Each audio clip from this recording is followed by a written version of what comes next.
Welcome, one and all, once again, the Tinker Tailor Solder Fry, the Let's Try program, here on the mighty Loading Ready Run Video Entertainment Network. My name is Ian Horner, and I will be your navigator through today's proceedings, where we'll be assembling the miniatures for Gundam Assemble, the miniatures game. You may have seen these boxes previously on this channel, back on Is This Your Card, when Wheeler and Ben previewed and reviewed the Gundam card game. And these were... The miniatures themselves were announced as part of the announcement for the card game, but we'll get into that in a bit. Before we get into anything else, I have a few people here to thank, and those people are, well, they're you, the viewer, and specifically the viewers who are doing stuff over at patreon.com/loadingreadyrun. Super happy to have you with us as it is your kind donation. Well, it's not a donation, it's a patronage. You get something out of it, and you get us for free. Everyone gets this for free. If you want to support us, patreon.com/loadingreadyrun is the place we like to send you to. And of course, there's many ways to support us. Twitch.tv/loadingreadyrun. You can sub or bit there. It is in fact September, and there are some great discounts that you can apply to multiple month subscriptions. And of course, store.loadingreadyrun.com is back online. So if you need something to put on your body, or you have other bodies in your life that you need to put something onto, store.loadingreadyrun's got you covered with our hoodies there. And of course, youtube.com/LRRTT, LRRVG, LRRMTG. Loading Ready Live and Loading Ready Run are all available for you to become members at to help us out there. And also, I would like to thank Paul over on the ones and twos over in the Crystal Gondola. How's it going tonight, Paul? Going pretty good. Fantastic. Oh, it is definitely winding down the weather here. Summer is well on its way out, and it is chilly, which means it's time to get back at the table and make more models. And today we're, as I said, working on... Be honest, we didn't really stop during the summer. But now the season is right. This is something new from Bandai. Earlier this year they announced the card game, and they put out a trailer for it because that's a thing you do for physical games now. And this trailer involved a bunch of youths of various, I'm going to guess, archetypes that we will hopefully one day be made aware of. Playing their card games in tables on mats and whatnots, and near the end of the game, at the end of the video, a young, tall, attractive man sits down, starts playing his cards out, and then reveals from his deck box, what's this? A tiny miniature to place upon one of the cards. What does it do? It holds the card down for now, was as much as we knew at that time. And then as soon as the video finishes, they reveal that Gundam Assemble, a miniatures game, will be coming in 2026. And it looks like it's going to be a hex-based game. We don't know much more about it. I mean, we get to see a picture here of a little, in the brochure, of a miniature, and there's a die, there's a hex board, and there'll be 3-on-3 teams, because that's how they packaged them up. And beyond that, at least I don't know much more about how the game will be played. I believe it's been previewed at a couple of the Bandai festivals, and I think at Gen Con as well, because I remember Funko sending me some information about that. But yeah, we don't know too much about how it's going to play, what it's going to be like, but at least we know that we have, for the moment, 4 teams to put together, and in the future, there will be more teams. But these are the ones we've got today. We've got the Wings of Advance, which is Gundam Wing and Friends. You got the Tall Geese, you got the Leo, and a third one that I don't recognize. I think that's another Leo. I think you're right, yes. They're just different colored. You got the Heroic Beginnings, where you've got your Grandpa Gundam, your... Oh boy, the gun cannon looks very tired. He's lying down for a nap, and the gun tank. And then we've got...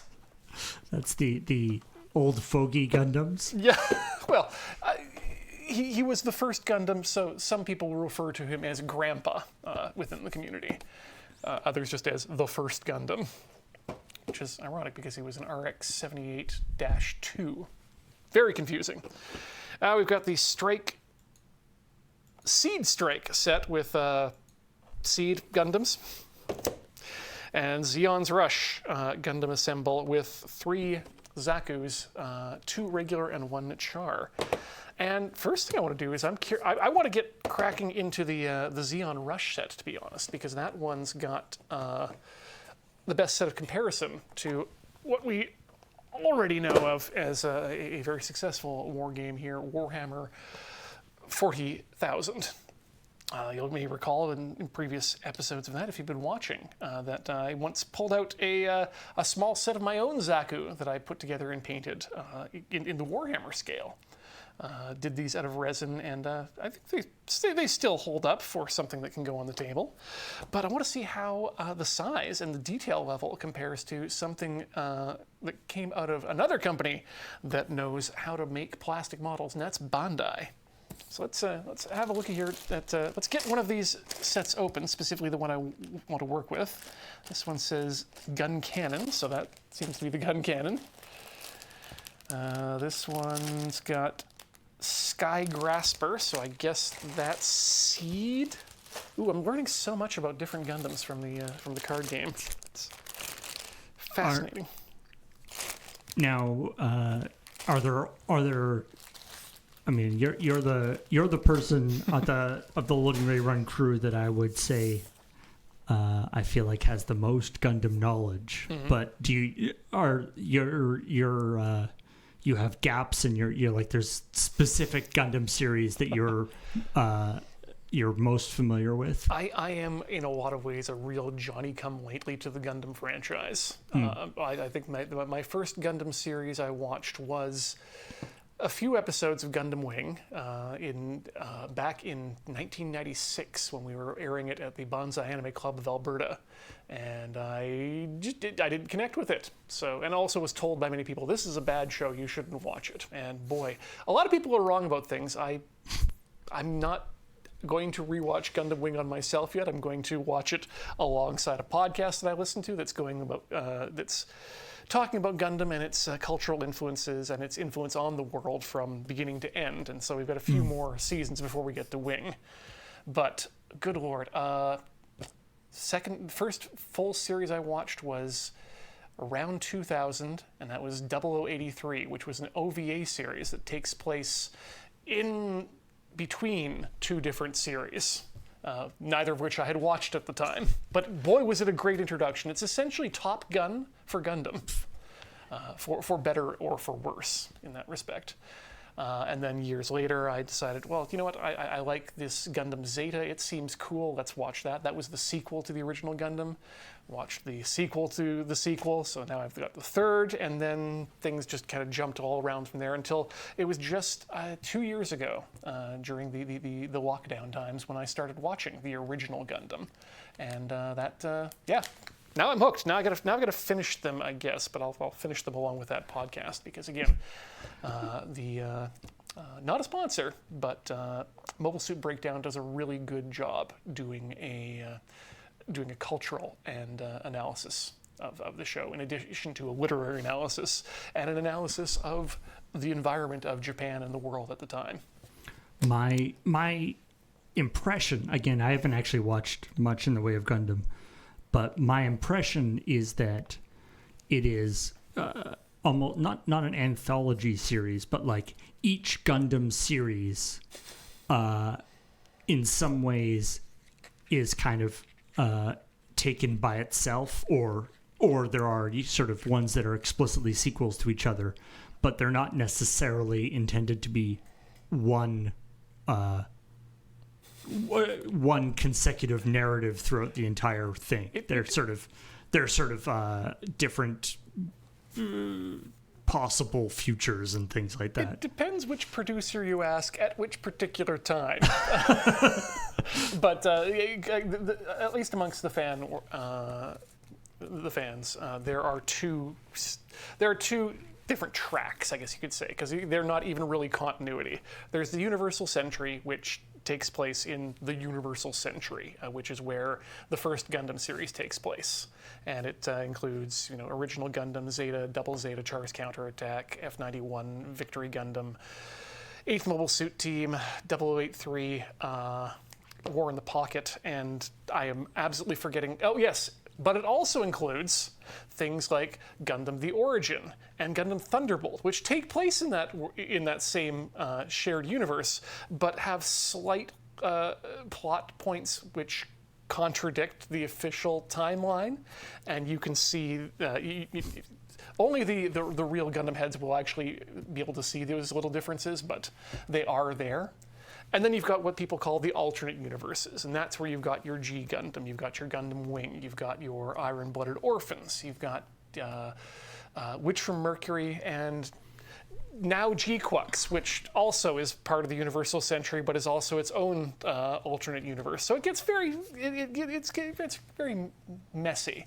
I like to think about Gundam as sort of Japan's Star Wars, in the way, both in terms of how much cultural impact they had, in the sense that you can say Darth Vader to someone who speaks English, and they will probably know exactly who you're talking about, what their characterization, what a Darth Vader means. And you say Char to a Japanese speaker, and you're getting that same level of recognition. It's Right. so deeply embedded in the culture. They came out around the same time. The big differences are that Gundam didn't stop. It didn't take any breaks through that 40-year period. It kept making things going on and on. And the other difference is that Star Wars generally had the vision of one man behind it for pretty much the majority of its production. It's only recently that's spread out. Gundam very quickly became got out of the control of Tomino. He didn't even want control of the series forever, but they keep dragging him back in. But yeah, it's complicated, but there's many starting points, and it's fun. Cool. Yeah. It seems like it seems like they don't get, maybe they're trying not to get too bogged down with the it's just they'll produce a new series and just be like, this is the series. If there's stuff about it you don't like, it's an alternate universe, and you can ignore that part. I mean, it's kind of like that, but it's also very much like the Star Wars series at this point, where a large group of fans are moaning and groaning that, Right. Oh no, not another story about Jedi and the Skywalkers. I'm so sick of that. Right. Space Wizards are awesome, and they make things fun. You can have fun without them, too. And some of those are the best Star Wars, but I like my Space Wizards. But in Gundam, it's, oh no, not another story that takes place during the 1-year war. Right. It was originally supposed to be, in the concept of the show, that the Gundam, the gun tank, and the gun cannon are kind of one-of-a-kind prototypes that are being put in the hands of children and are turning the tide of the war. But you keep adding more and more stories into that 1-year time period. Basically, the whole Earth sphere is riddled with different prototypes of equal or maybe even greater power than the Gundam, and they never can interact because. Well, again, like, especially when the sort of full extended universe was around for Star Wars. Mm-hmm. The period of time between, the sort of several years after the end of the Return of the Jedi, Yep. was an extremely busy time Very busy. in the universe, and specifically for the Skywalker family. People died. People came back to life. or the time of the time between the movies. In fact, the release of every movie resulted in several books, I believe, in between those movies that completely had to be erased based on the events of the next movie. Apparently, every time somebody wasn't on camera, they were just sprinting to something else. So it's a series that has a lot of breadth to it, and a lot of depth too. So much so that I am unfamiliar with several series. Some partially because I just was warned off them for the wrong reasons, and some by choice. But I'll have to go back and look at them all, because it is interesting to examine these series in conversation with each other, because you can't have a Gundam Wing without having had a Mobile Suit Gundam. And so it is interesting that we saw this a little bit with the card game, and presumably this miniature game will also be sort of deliberately taking just everything from the entire breadth of the Gundam franchise. It's all on the table in terms of things, even, mutually exclusive, things that are different versions of the same Gundam or whatever. Yeah, we were talking about that before the show, that unlike Magic the Gathering, the card game doesn't rely on unique card names. And so you can have, and I'm putting together a deck right now for myself, you can have the Kistria and the Kistria, and one of those is a common card and is very easy to find, and one of them is relatively difficult to find right now because it's a very good card. But if you're trying to put together lists based on just the names, that don't work so well. You got to know what the code of the card is. You have to be like, Kistria and good Kistria. Yeah. Or whatever. I mean, in Magic, although the names are unique, there's always the I'm going to use Teferi, or I'm going to use three fairy, or four Teferi, like that. People just designate it by like the casting cost, or or Jace and Baby Jace. Yeah, does this have a good nickname that plays well with the entire fandom, or do we need to work on numbers? Actually, yeah. Let's. Can we just get a close up of your little model there? Yeah. Let's get that guy in here. So this was a resin printed Zaku. That's Char's red Zaku that I've painted here, and it was a quick job, but it came out pretty nice, I think. And that's Warhammer size right there. He's so shiny. Oh yeah, that was my first foray into gloss coating. I don't coat things in gloss much anymore these days. But I can already see that we're going to be looking at a very different scale here. Oh, wow. So that's, if we're going to proxy these in as Warhams, these are going to have to be large boys. These are going to be big. Last night in the Spearhead game that Max and Ben were playing, Ben's entire team consisted of 3 guys. Ooh. 3 giants. Yep. So it's got to be one of those guys. I like those fights too. So before we begin, we must ask ourselves a question: what is Gunpla? And thankfully, the instruction sheet gives us a very good idea of what is Gunpla.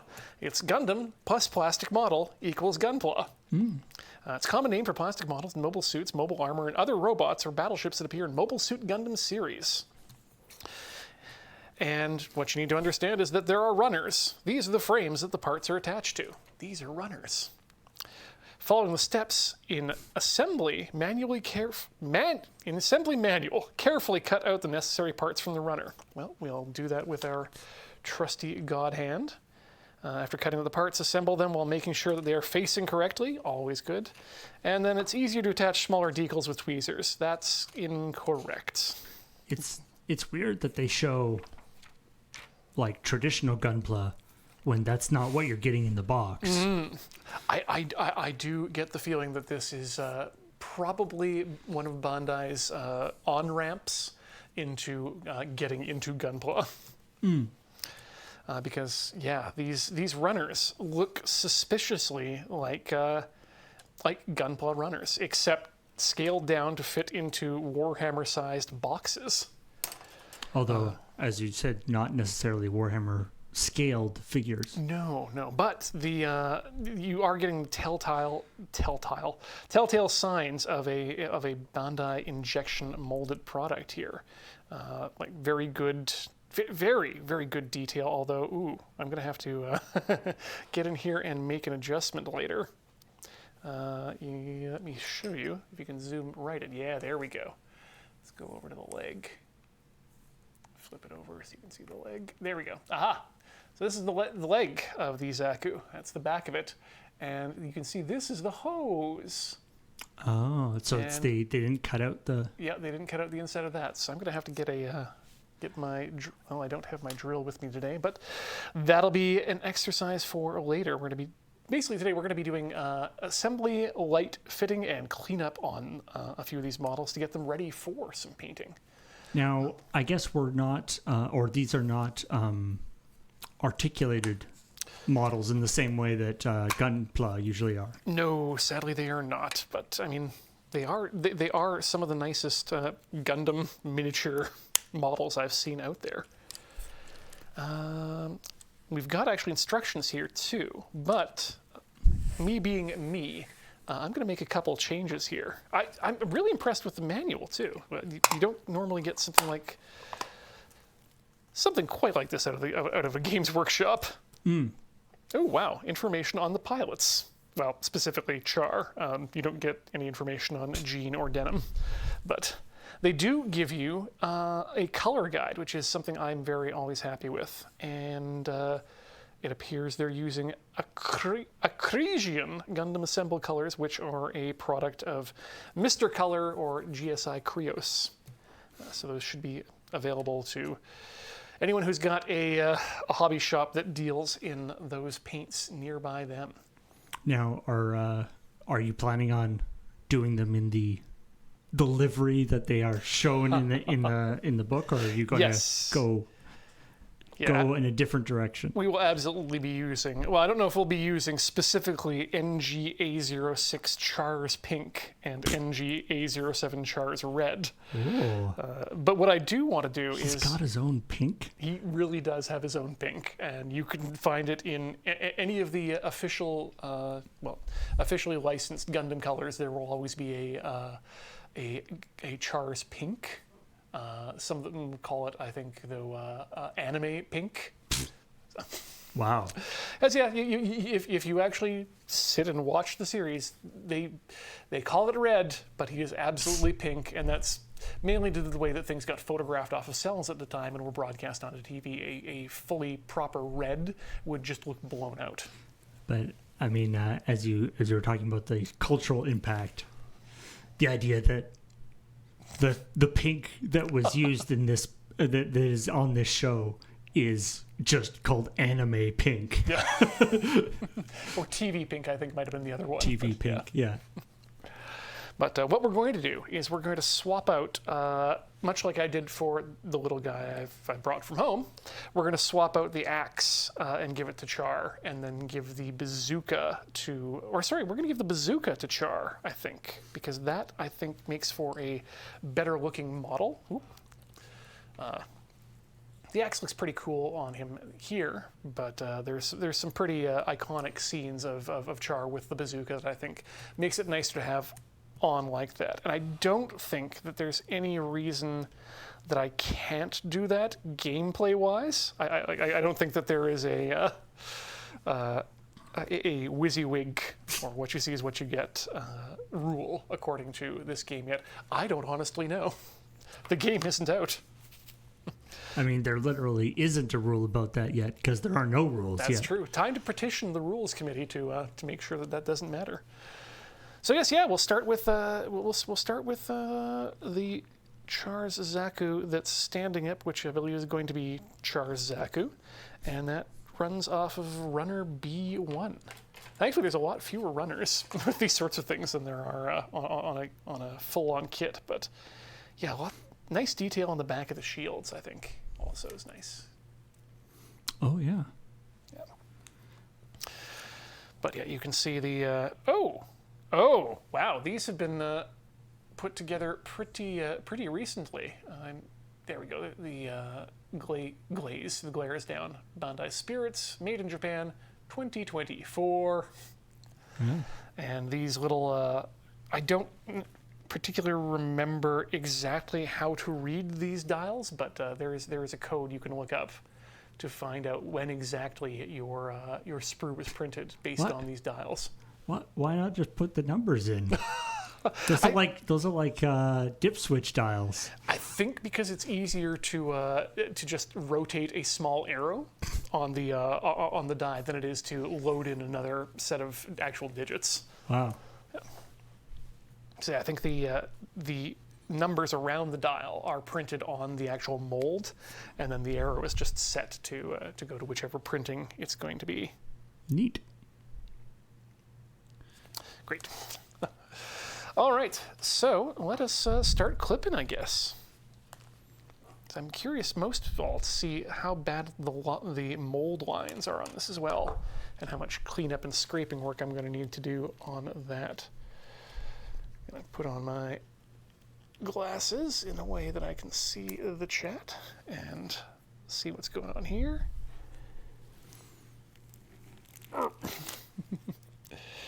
They need adjusting. Oh, wait, I can just lower the chair. There we go. That makes things a little bit easier to do. All right, let's just get the pieces out. Let's start with B8, which I believe is the big, thick leg. I don't... Thick leg. Yeah, the other fun part about this is figuring out which are the parts to clip off and which aren't, because I haven't done one of these models yet. It looks like there is a piece on this up here. This entire thick portion up here is sprue, and just the box is what actually needs to be left behind. That's interesting to have a little like connector piece there. Well, the idea is, yeah, most of them do have that connector. Let's have a look down here again. You can see it. You've got the round sprue, and then it tapers down to a flatter edge. And then it's got the like Games Workshop models don't have the little like tabs. To sort of insert one thing into the other. Yeah, it's just completely flat on those ones. So it's interesting.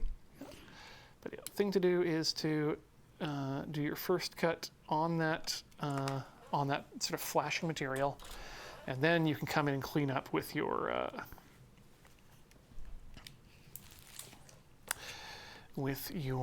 God hand or nippers or whatever you're using. I'm going to be using a combination of these nippers, and then we're going to get out our glass file, as you can see. Yeah. There's just a bit of a nib mark there. In fact, actually, I might start off with, looks pretty flat to me, but let's just use the hobby knife to scrape it a bit here. I've already loaded up a new blade, as is my tradition. New project means new blade. I do like that the sort of one leg and the waist is a piece, and then the other leg kind of fits on. Yeah, it's an interesting style, but... Like, I wonder...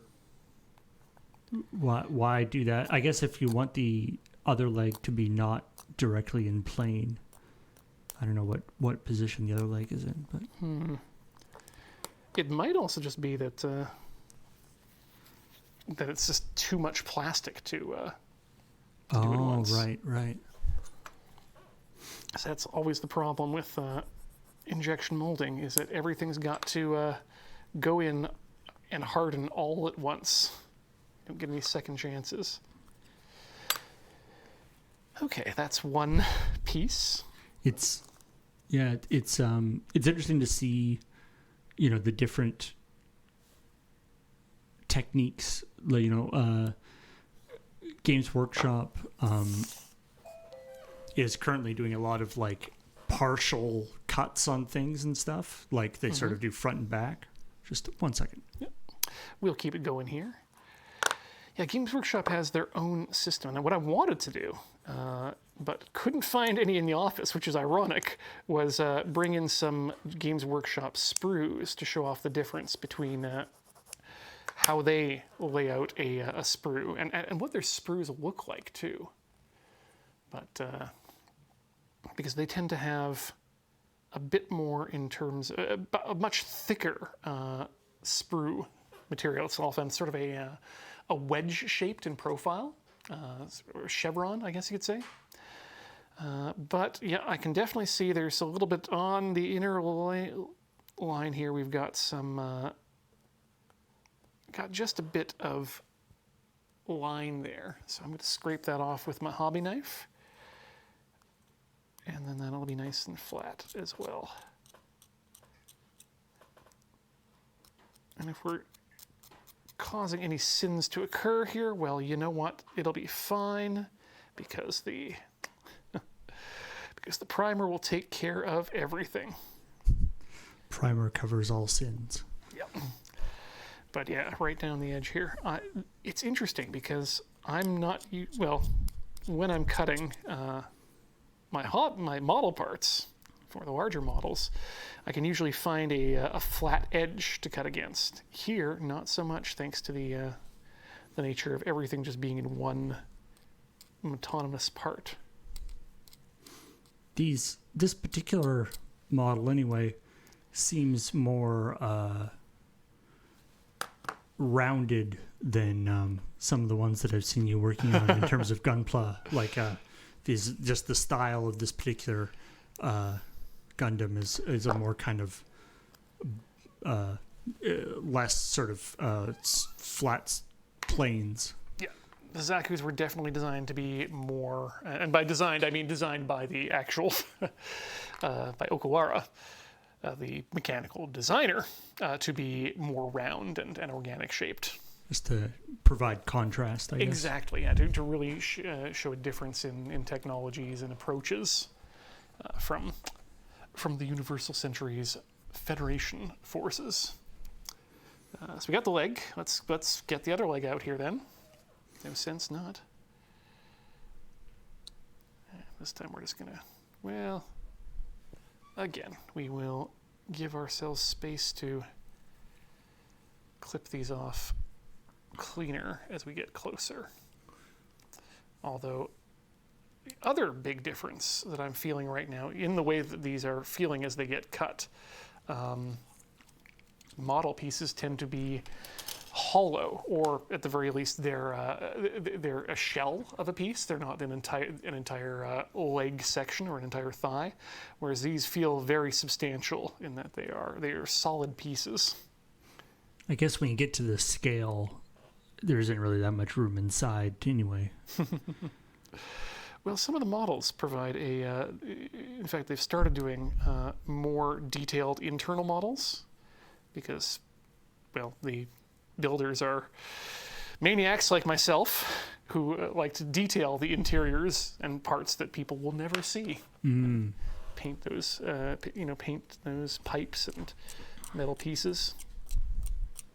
I saw a really neat, I think it was just like a YouTube short or something, but somebody was, the sort of upgrading a relatively simple Gundam model. Doing some of the stuff that we've done on Tinker Tailor, doing the all the panel lining and the shaving and adding little greebles and things. Oh yeah. And showing and doing the adding the actually like cutting new panels. Oh, you're doing the scribing too. Scribing and all with putting the sort of the tape down and doing the scribing. Yep. So making new panels and stuff, and it's basically taking a beginner level model and turning it into a high end model. Yep. It was very impressive, and I obviously could be very time consuming. But if you like those kind of videos, but you just want a high level overview of what's going on and a little bit of a advertisement along with it, you check out Ray Studios. RAY Studios. They do a lot of that sort of thing where they'll upgrade either just a piece or an entire model, and it's usually in a minute and a half Instagram reel or YouTube short or what have you. And it's advertising in the sense that they have like a kit that they sell to do the upgrade? They make, or at least they resell tools to do the sorts of things. So anytime they're doing a scribed line, they'll have on the screen like, hey, the tool he's using for this part is this tool. Right. Get out your hand hatch drill from Ray Studios and then drill the hole. But it really is a great short way of seeing a lot of the interesting shortcuts and modifications that can be done and kind of how they're done too, in a high level way. In a way, it's a lot like what we're doing here. Just sort of here's what's possible. Yeah, it's really interesting to see the sort of I don't know, tug and groove sort of hole and peg system for the legs and the body and stuff, which is something that Games Workshop, as far as I know, never does. Yeah, I think that's an interesting choice because it certainly means that the customization in terms of poses for these models is not going to, at least for this round of them, is not going to be right, because it's a square peg rather than if it was a circular peg, even you'd be able to rotate it. Mm-hmm. But even at least in the small amount of miniatures I built from the James Workshop, your waist isn't even a peg; it's often just a bowl or a half ball that mates into a half ball in the hips. Right, and often you'll get 4 or 5 arms and whatever. And then the arms are the same way that you can position them how you want. You just end up gluing them into place because they're not press fit. They fall off otherwise. Whereas this seems like there's kind of a lock-in particular positioning where it's supposed to be in, which is kind of interesting. The options for customization are lower, which is why I'm going to be trying a piece of customization because I want to see how well that works. But before we do that, we need to get B1, which is the chesticle. I wonder if there's a certain amount of, they want to do that in order to create a certain amount of uniformity for this game, whatever this game is. Mm-hmm. That if people are doing, they don't necessarily want massive customized things to mess up the mechanics of the game. Yeah.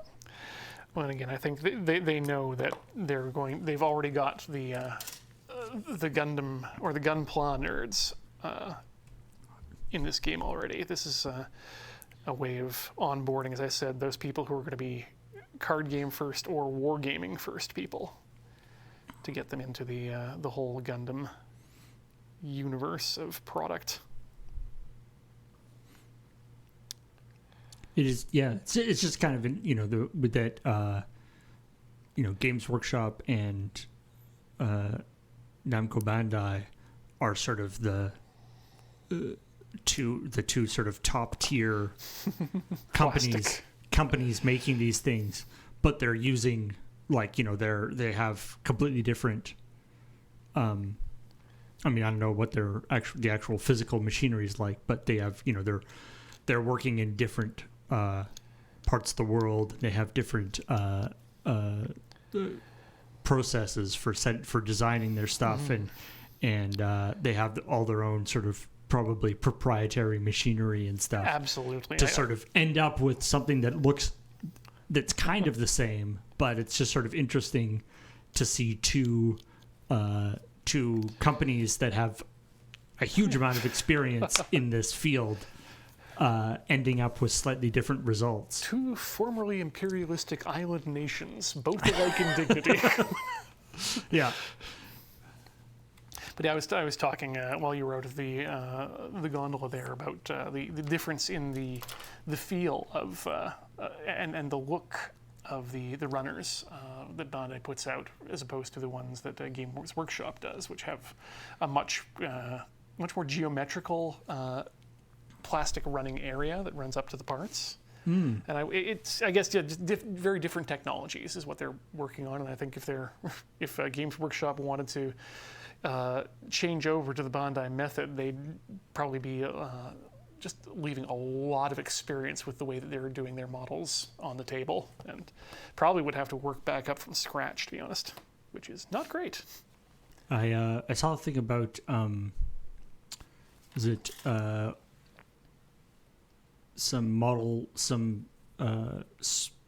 sprues that come with certain Lego sets. They have some Lego sets come with sprues that have little bits and stuff on them. But there's there's like a horse set, and the sprue is actually like in the shape of a horse head that it's got all little bits on it, or like there's they have the sprues are actually like shaped to the thing, which is that's fun, pretty classy. Yeah. The other interesting thing that's good, that is kind of a dark horse in all of this is China in general. There have been a number of model releases this year of what are not essentially, what are in fact straight up bootleg kits of Gunpla, in the sense that they are of Bandai mobile suits, but they're not produced by any recognizable company.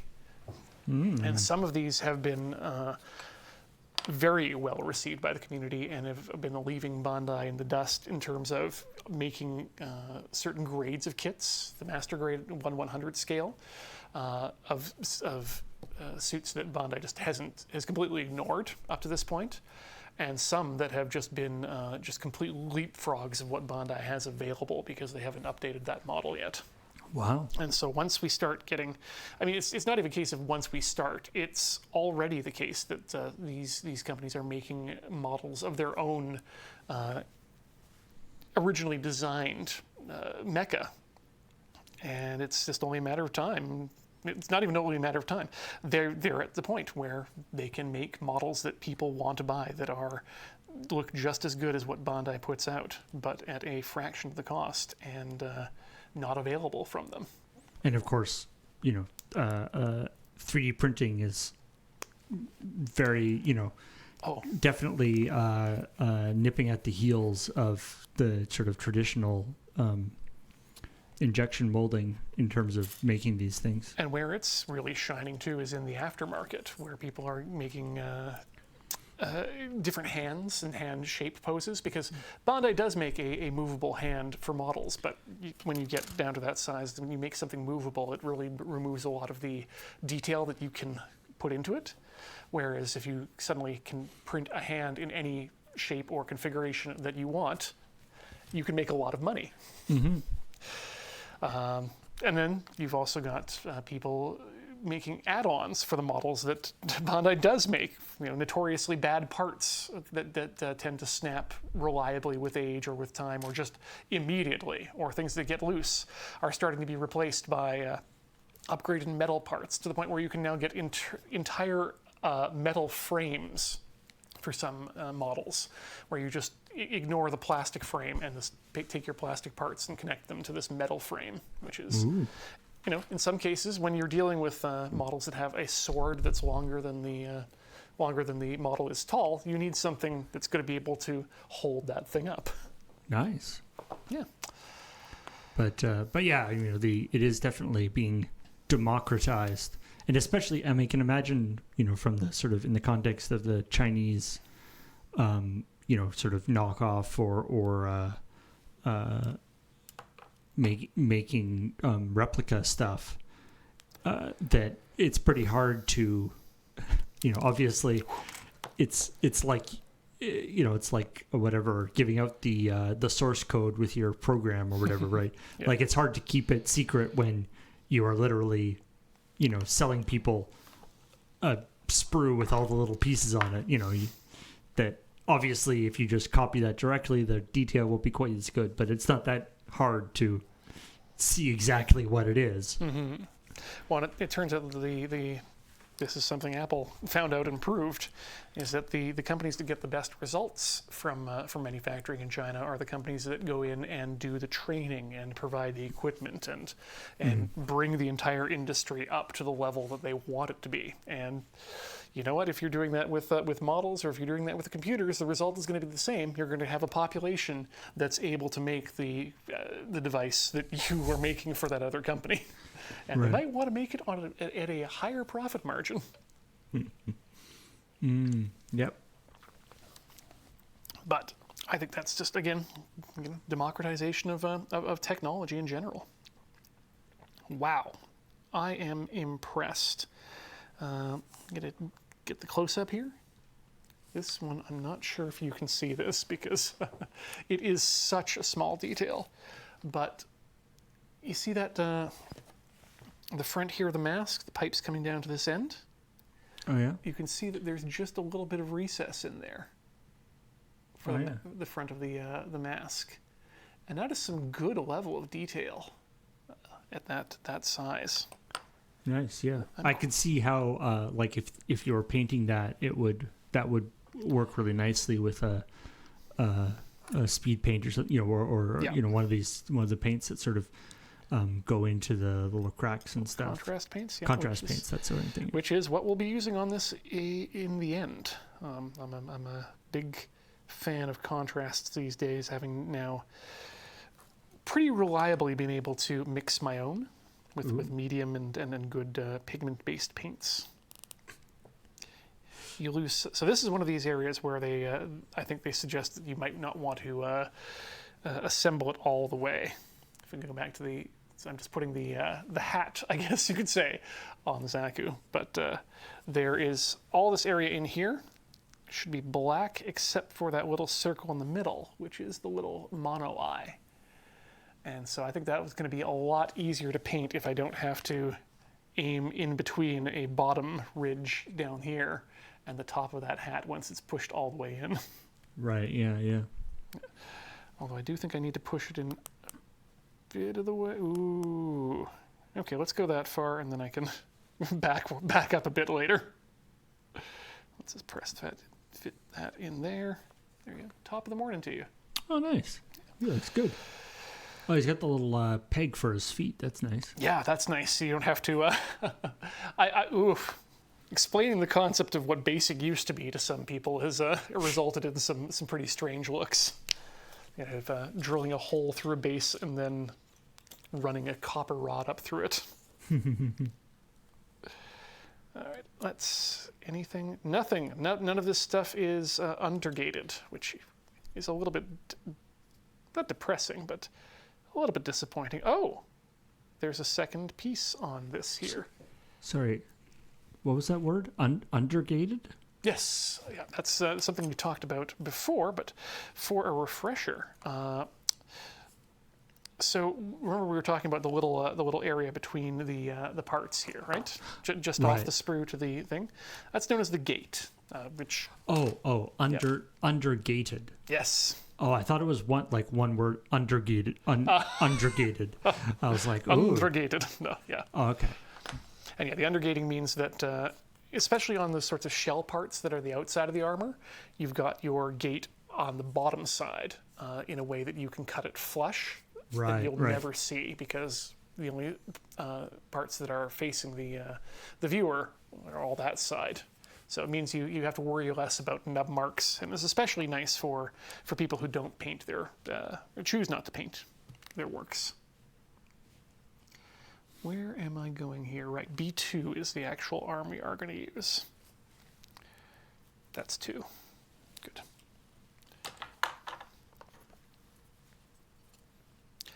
Looking forward to my optical benefits resetting.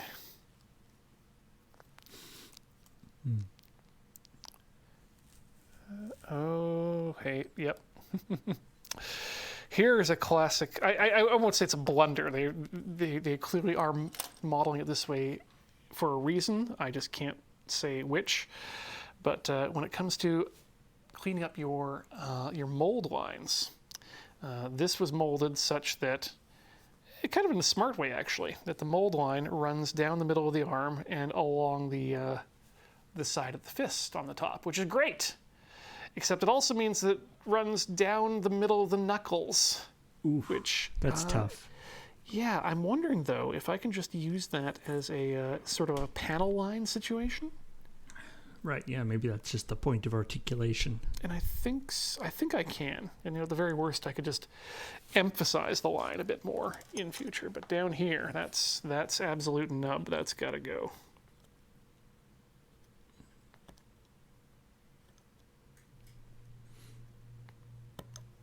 Took a bit. Looks like he's got like is that a holding hand that like a sword or something will go into? No, this is just It's just a fist. A fist of cold command. If anything. Oh yeah, and there's a bit more roughage there that I'll just want to scrape off. Just to get it nice and smooth.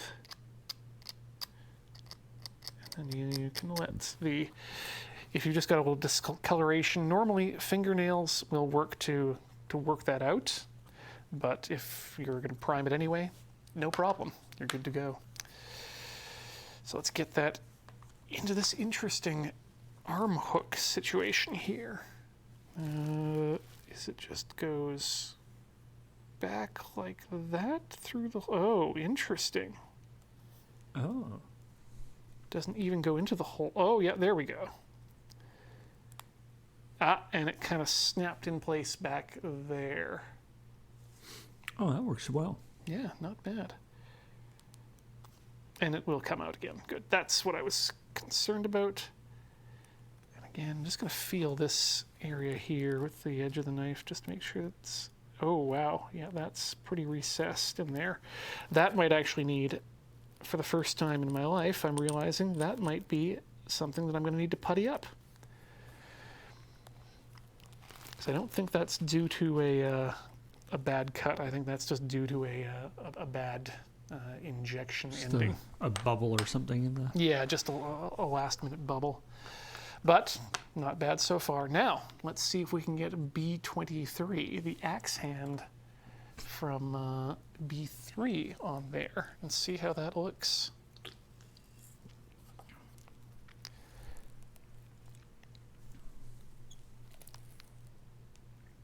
Thankfully, nice flat sides means that the cutting is nice and easy to do. There we go. It's out of there. Let's have a look at his back of his elbows. Got a bit of a mark, so let's again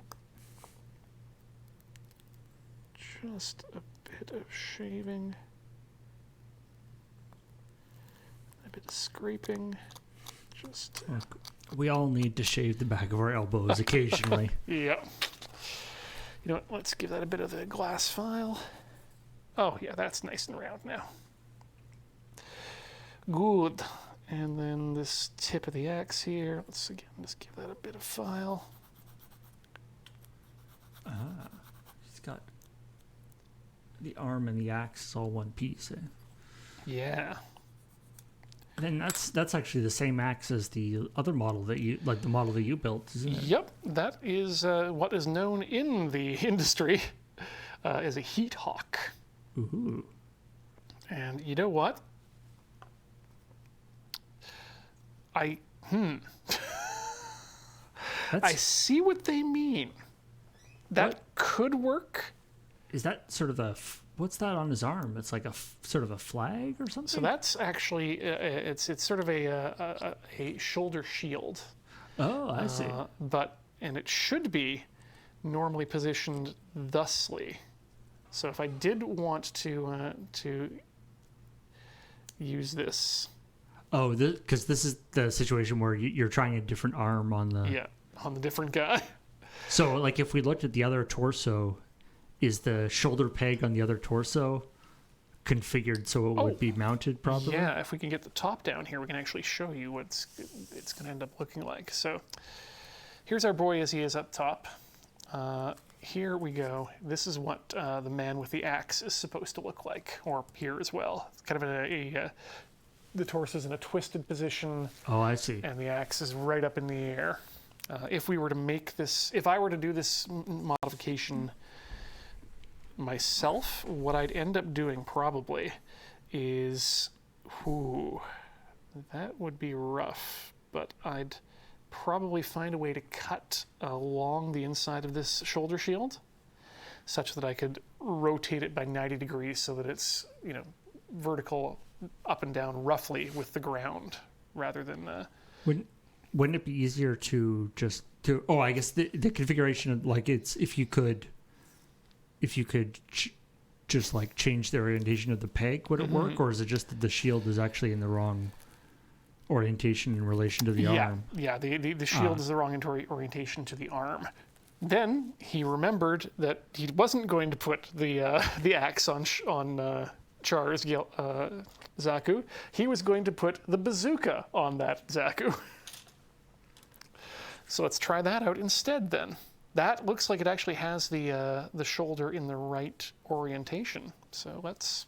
So what is intended to? Is he supposed to just have a gun or something? Or? Yeah, as per instructions, he's just intended to have your standard Zaku machine gun. Why have that when he could have bazooka? Yes. And again, he should. It's what Char used to take down more capital ships than was expected at the Battle of Loom, where he earned the name the Red Comet. Ooh. Again, this is one of those things that was referenced in the original series. I mean, it's where he got his name. It's how he was referred to as the Red Comet. But you never actually get to see that. It's just this ace pilot. At some point before this time in the war, shot down this many capital ships at the Battle of Loom. At the Battle of Loom, you say? Good. Very much a kind of a Clone Wars moment. Good they didn't call him the Pink Comet. I think he'd have been okay with that too.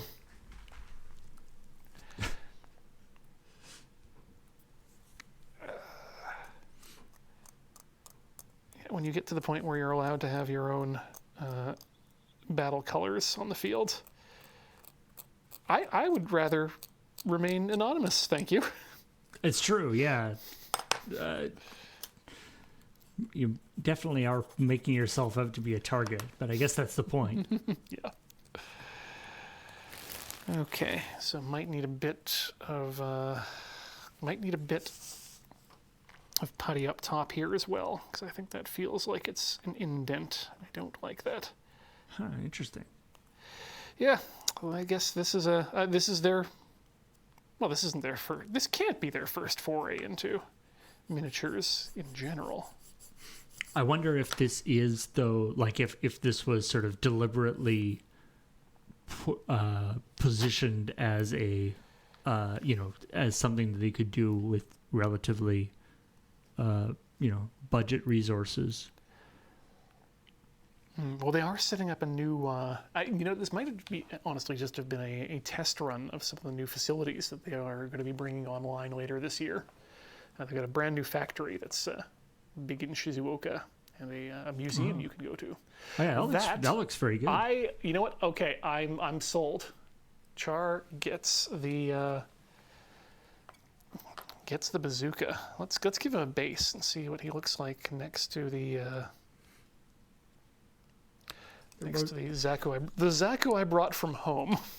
The rotation on his wrist seems a little awkward.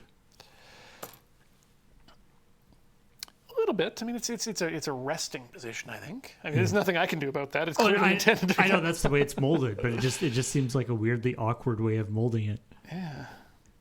I guess it's probably meant to mimic the sort of arm or the similar wrist down, arm fingers around handle, and then safety trigger that you often see people pose with. Although zero trigger disciplines on Char here.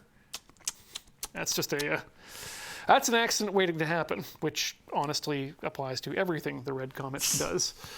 Okay. I feel like a bazooka probably has some other safety stuff on it rather than just, push the trigger and go. So I'm curious as to what I think I've figured it out too. On the sprue here for the base, there's also molded this other piece, number 2, which just appears to be a stick. Oh. But I think that's used for a stick that will go into the hole on the base, so that if you have something that's supposed to mimic a flying unit, or if it needs extra support to stand, it can use that. I do like, as you're talking about the sometimes the difference between an actual piece and like that's like clearly just extra sprue that they designated. Well, so there's very rare times too when they will use a certain sprue between multiple different models, and I don't think that's what's happening here. But so you'll have a sprue with like bits on it that don't actually get used. Yeah, don't go with the model at all, like different hands or different sort of thruster cover, that sort of thing. Oh, that's fun. I find it really interesting. I would love to know the calculation that has to be done to decide when it's more economical to run those sorts of runners rather than separate them out. And it probably also influences when certain models can even get reprinted. Yeah, I mean they talk about like for say Warhammer or whatever. I know I've heard that like the lead time for production of Warhammer miniatures is like quite long. Oh yeah. And so they're like 6-8 months out, which causes the problem where like if a particular thing is popular, they're kind of screwed. Like the system is set up such that they just have to produce what they produce. Then they can't go back and reprint it for like a year. Yeah, I know that. That guy looks good. Yeah, this looks really good. I'm absolutely loving the way this one came together, and it's a very like strong, dynamic pose. I like that. Yeah, I think it's a better, as you say, a stronger and more dynamic pose than what's intended, which is just sort of that hold the machine gun up to the shoulder type thing. I think definitely gives the idea that this is the boss of this particular crew. But speaking of the boss, I got bosses who like to fill the coffers, which means we're going to have ourselves a short break, show some ads. I'm going to get up, stretch my legs, swap my fluids. You should do the same, and we'll be back with more assembly of the Gundam Assemble miniatures, game miniatures, in just a few minutes. Don't go all the way away.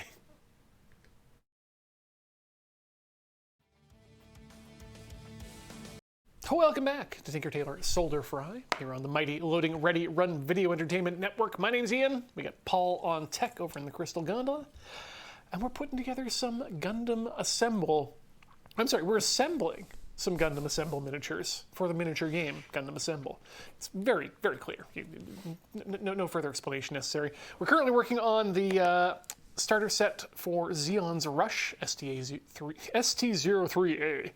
And we finished up what I'm going to consider my Char's command unit. He looks very proud with his current bazooka, which means we're going to have to give the bazooka to, it looks like, one of the two Zaku 2s it comes with. Well, the one that starts on runner B2, shall we? I'm going to call this one Jean. I do like to remind people that if you ever decide to watch the original 1979 Mobile Suit Gundam, the three characters you will see first on the screen are Char Aznable, Denim, and Jean. Oh, Slender's there too, right? Yes, Slender, Denim, and Jean. Oh, I'm with Char. During the. Look, naming things are hard. Naming things is hard. Yeah, you're right, Paul. That was there was a decision was made to name them that, and it may have caused some internal strife, but they found the courage to persevere and keep those names on screen.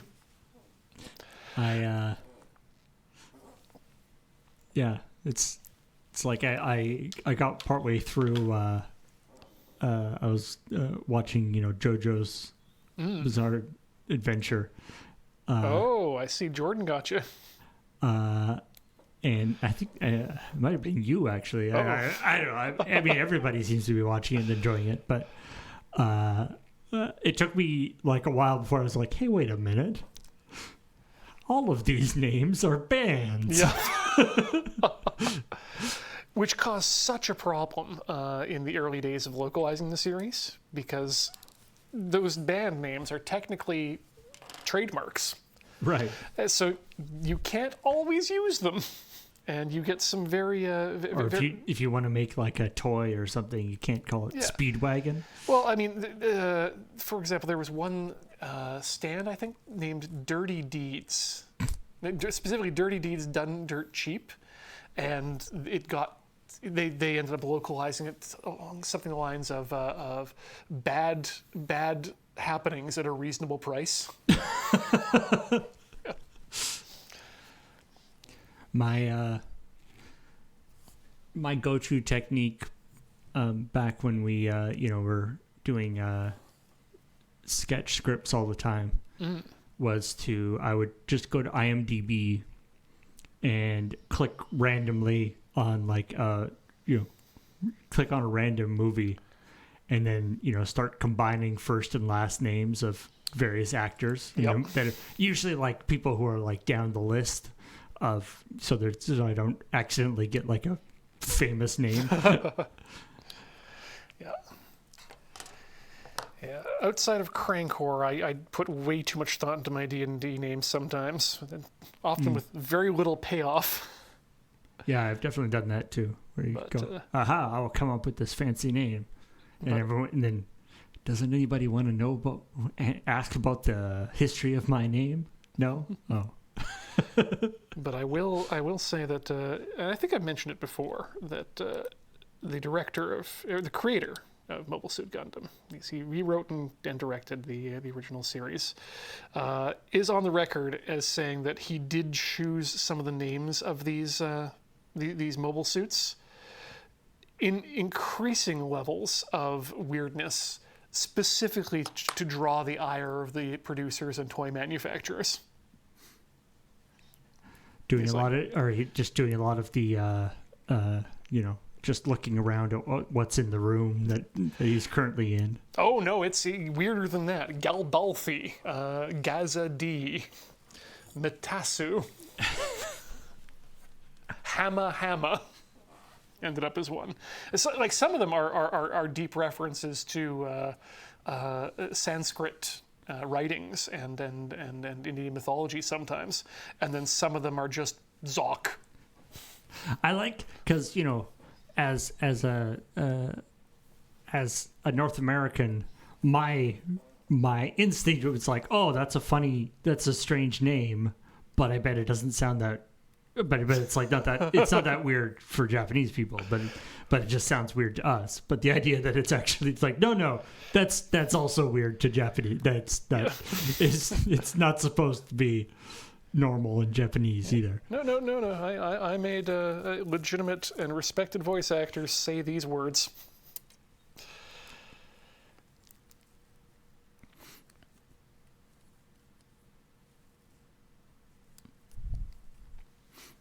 But then again, is that so different from Star Wars? And I would venture to say no. What you're saying that George Lucas is not a master at coming up with character names? I'm saying the Bantha Poodoo maybe. You know what? Bantha Poodoo smell the same way on both sides of the fence.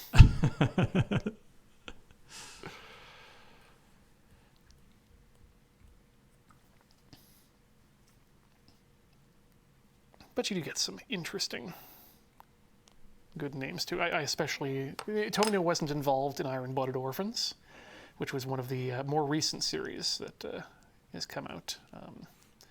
A great show about... the entirety of Gundam is about child soldiers being put into situations by adults, but none more so than Iron-Blooded Orphans. But at least that one got a bunch of mobile suit names that were effectively puns on the coffee roasting process. Okay. Yeah. Goujian Full Bake, Maximum City Barbados. And there was a full roast something. I was expecting a second crack, but never came up in the series there. You know what? I just realized that the turn of phrase in English, taking a second crack at something, might have roots in the coffee roasting industry. I think that's worth some research, honestly. Unless it's back the other direction. I always thought it was just, hitting something with a bat. Well, that myself as well too. But there is a point in the coffee roasting process specifically called the second crack. It's true, yeah. So yeah, I'm busy doing this research. This will be an exercise for the viewer. Clearly. Okay, I haven't gummed up that gun grind too much. I believe friends of the show, Wedge referred to that area as the Gundam. The area between the between the cockpit and the thrusters. B10 is the next piece that I need, which is an interestingly very bent leg, which probably, now that I'm looking at it, wouldn't be possible in a standard high grade model. Ooh, that's a rough cut. This guy's almost got like a bit of a sort of a skirt or something around the bottom, eh? Yeah, they both do actually. Well, I'll bring that back here. You can see on this guy. Oh yeah, I guess it's got the same sort of thing. Is my focus still correct? Yeah, on the big model it is. Yeah, sorry, here, yeah. The camera's focus is correct. My focus is way off. But now this is a bottom of a foot that once it gets based will never be seen again. So I'm not going to worry about cleaning that up at all. Wait, no, it's the other. It's the opposite. This is the one that will be shown. All right. Well, let's see if we can scrape a bit of that off there, get it smooth, and then we'll putty it up later. Once we've got some primer on there and we can actually see what we're dealing with. It's true, as Wedge X in the chat points out, that there's a certain amount of that like code naming things as kind of strange names is actually a real thing that does happen. That's true. And it's, they're, I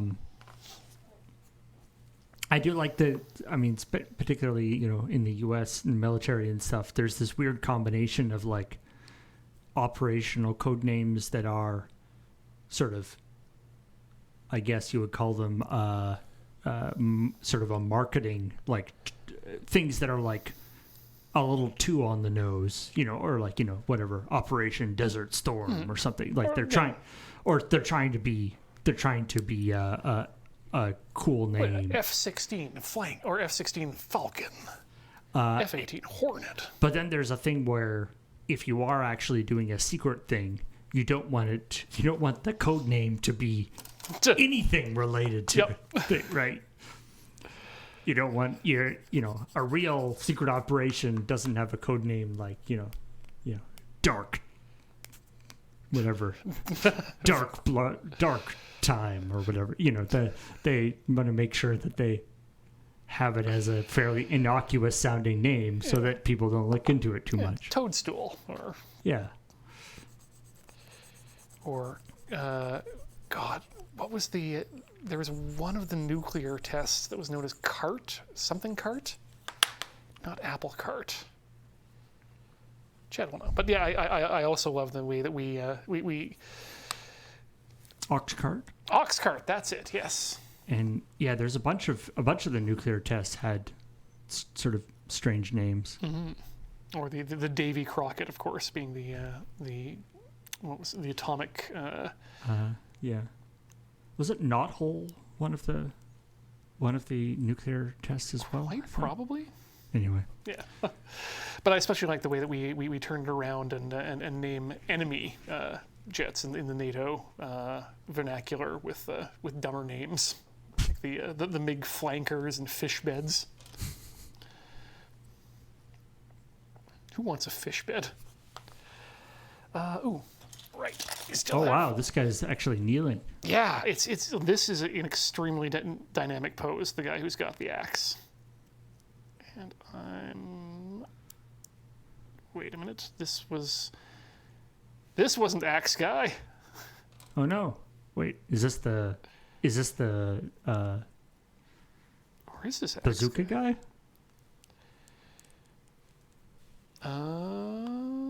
Well, you know what? Let's get his other arm on there first, and then get the gun. Get the gun. This guy's got Yes, kneeling guy was bazooka guy. So yeah, we need to get Char's gun out of his holster. That's not a holster, that's a sprue. it's got when he's kneeling like that, this Gundam's got quite the booty. Oh yeah. Though not as much as, and I'm sure chat will provide you a picture of it for you, the bound dock. That's a Gundam, a famously caked up Gundam. Sure. Yeah, it is, and it's oddly enough, now that I think about it, one of the community accepted female presenting mobile suits. She's a beautiful one. Although technically I think she's a mobile armor because she has a transformation ability that puts her into a flight mode.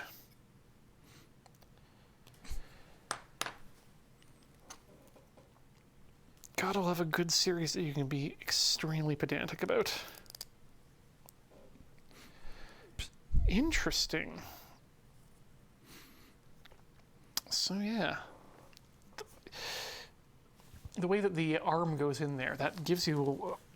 you certainly can see the joinage, but I wonder if you could paint it such that it wouldn't look too out of place. Oh, so this guy's he's sort of kneeling with he's got one fist on the ground. Yeah, it's almost that superhero pose. Interesting. Well, I really like it. It's it looks really cool. But I was going to mention about that. Yeah, noticing what I think I finally put my finger on what really sets these apart from the Games Workshop, and it's you can talk about the detailing, you can talk about the sprues themselves. Honestly, I think it's an interesting choice that they went with this color gray for a miniatures game. They could have chosen any color, and yet they decided to specifically pick something that mimics the Games Workshop gray.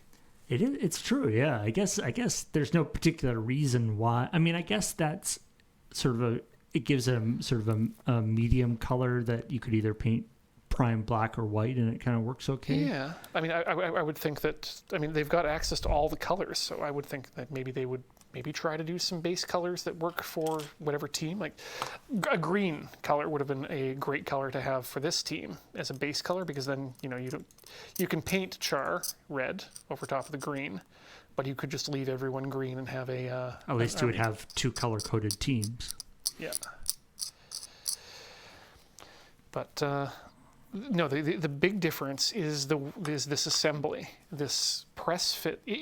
Very good press fit system. Right, and of course that kind of a press fit thing requires very tight tolerances. Yeah. Speaking of which, absolutely. Let's get the. Woo! Goodbye. Oh no. Woo! So, thing number one, really need to get a different wristband that's less magnetic than that is. And two, that was life flashing before eyes. And in fact, oh no, did we bend it? oh no, Okay, no, everything still seems to be where it should be. Whew. I need a watch band that's either less magnetic or more magnetic Yeah. So it'll actually just stay attached. It won't get knocked off.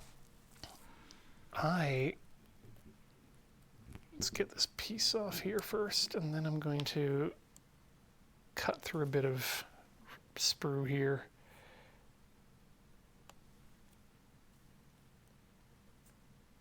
Cuts are still clean.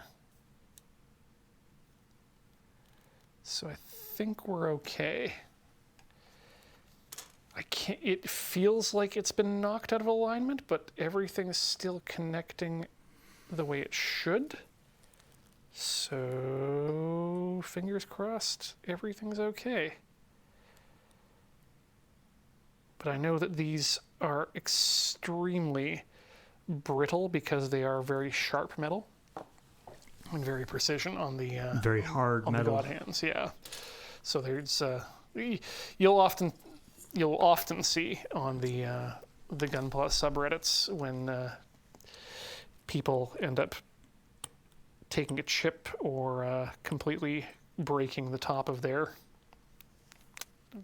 cutting blade of their god hands, and it's a sad occurrence whenever it happens. Many F's in chat. So hopefully this is not an F's in chat situation for us. But like I said, the cuts still seem clean, so I think we're okay. Oh, good. We did get a bound dock picture in the chat eventually.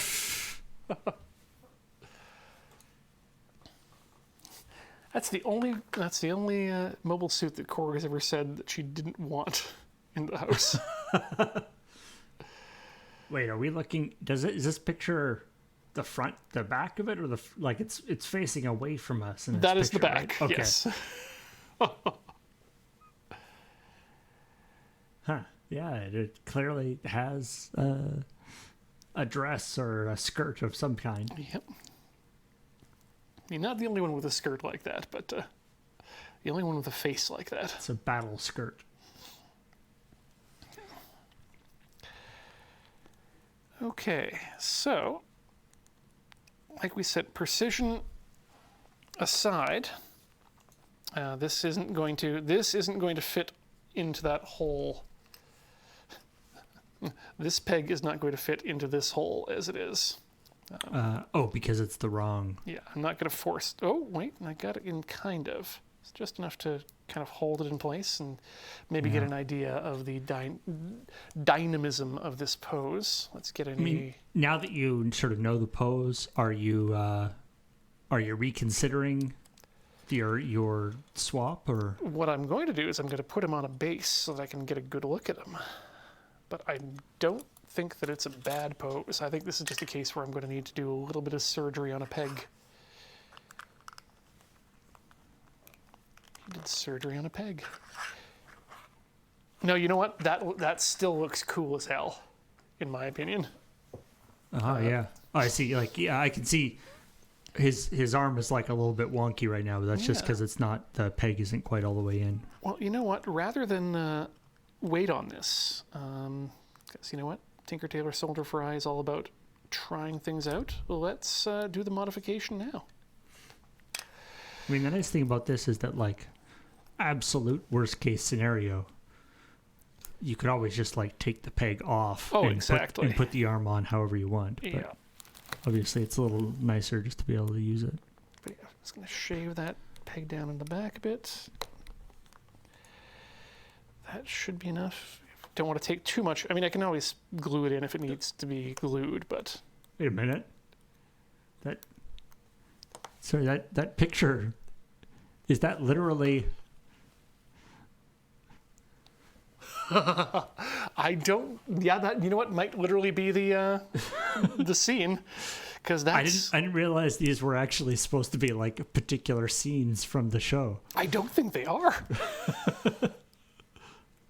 That is uncanny, though. Yeah, I love that for Gene or Slender.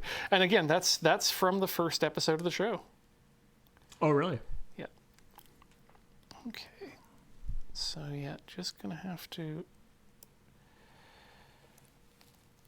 find out where that's binding up, which I think is there. I'm just going to cut that. Is the bit. hole deep enough? Oh yeah, the hole is absolutely, yeah, and I can see actually what's happening here when I examine this piece. You can see the stress marks on the inner I see. pieces there. So rather than cut those out, I'm just going to cut off the secondary alignment peg, because I don't think we need that. So let's give that a quick snip with the old hobby knife, and then retry. Maybe we will need to, we're going to trim those internal ones too.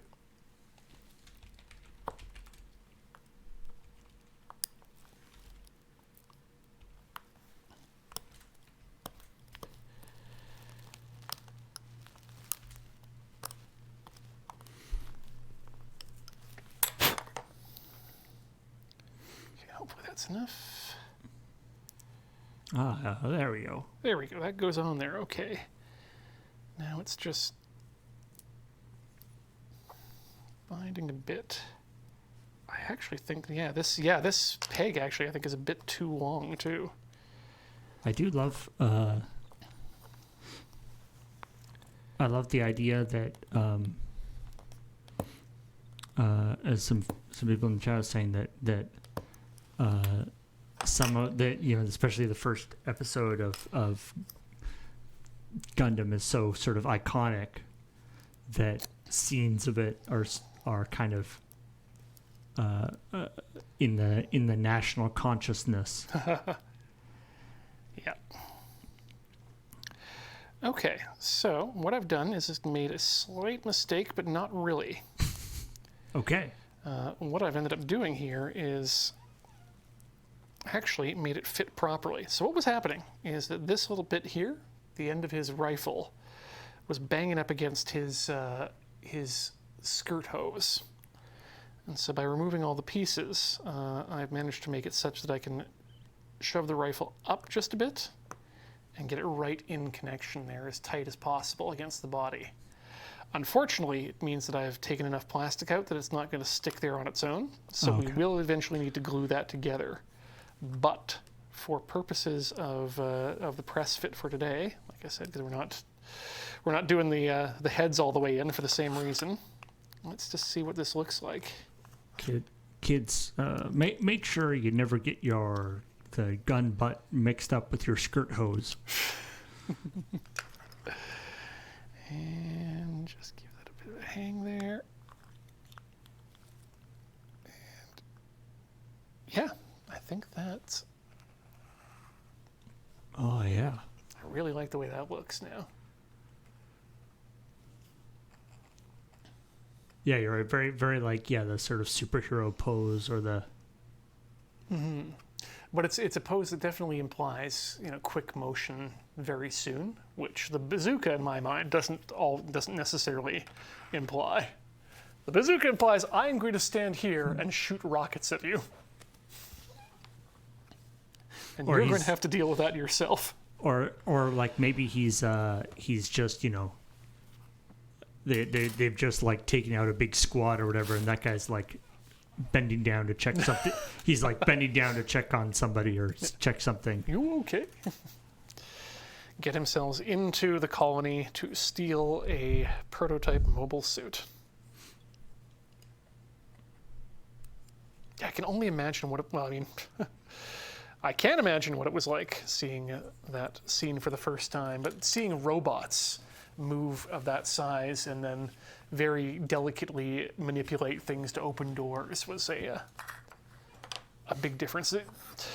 Yeah, you were talking about the podcast and stuff, and it seems like for you is, obviously Gundam is an entertaining show, but it sounds like for you anyway that the sort of the cultural context is almost as interesting as the show itself. Yeah, I've always loved Japanese popular culture to the point where it was my minor in university, and so being able to now connect with something that basically touches the entirety of the anime industry.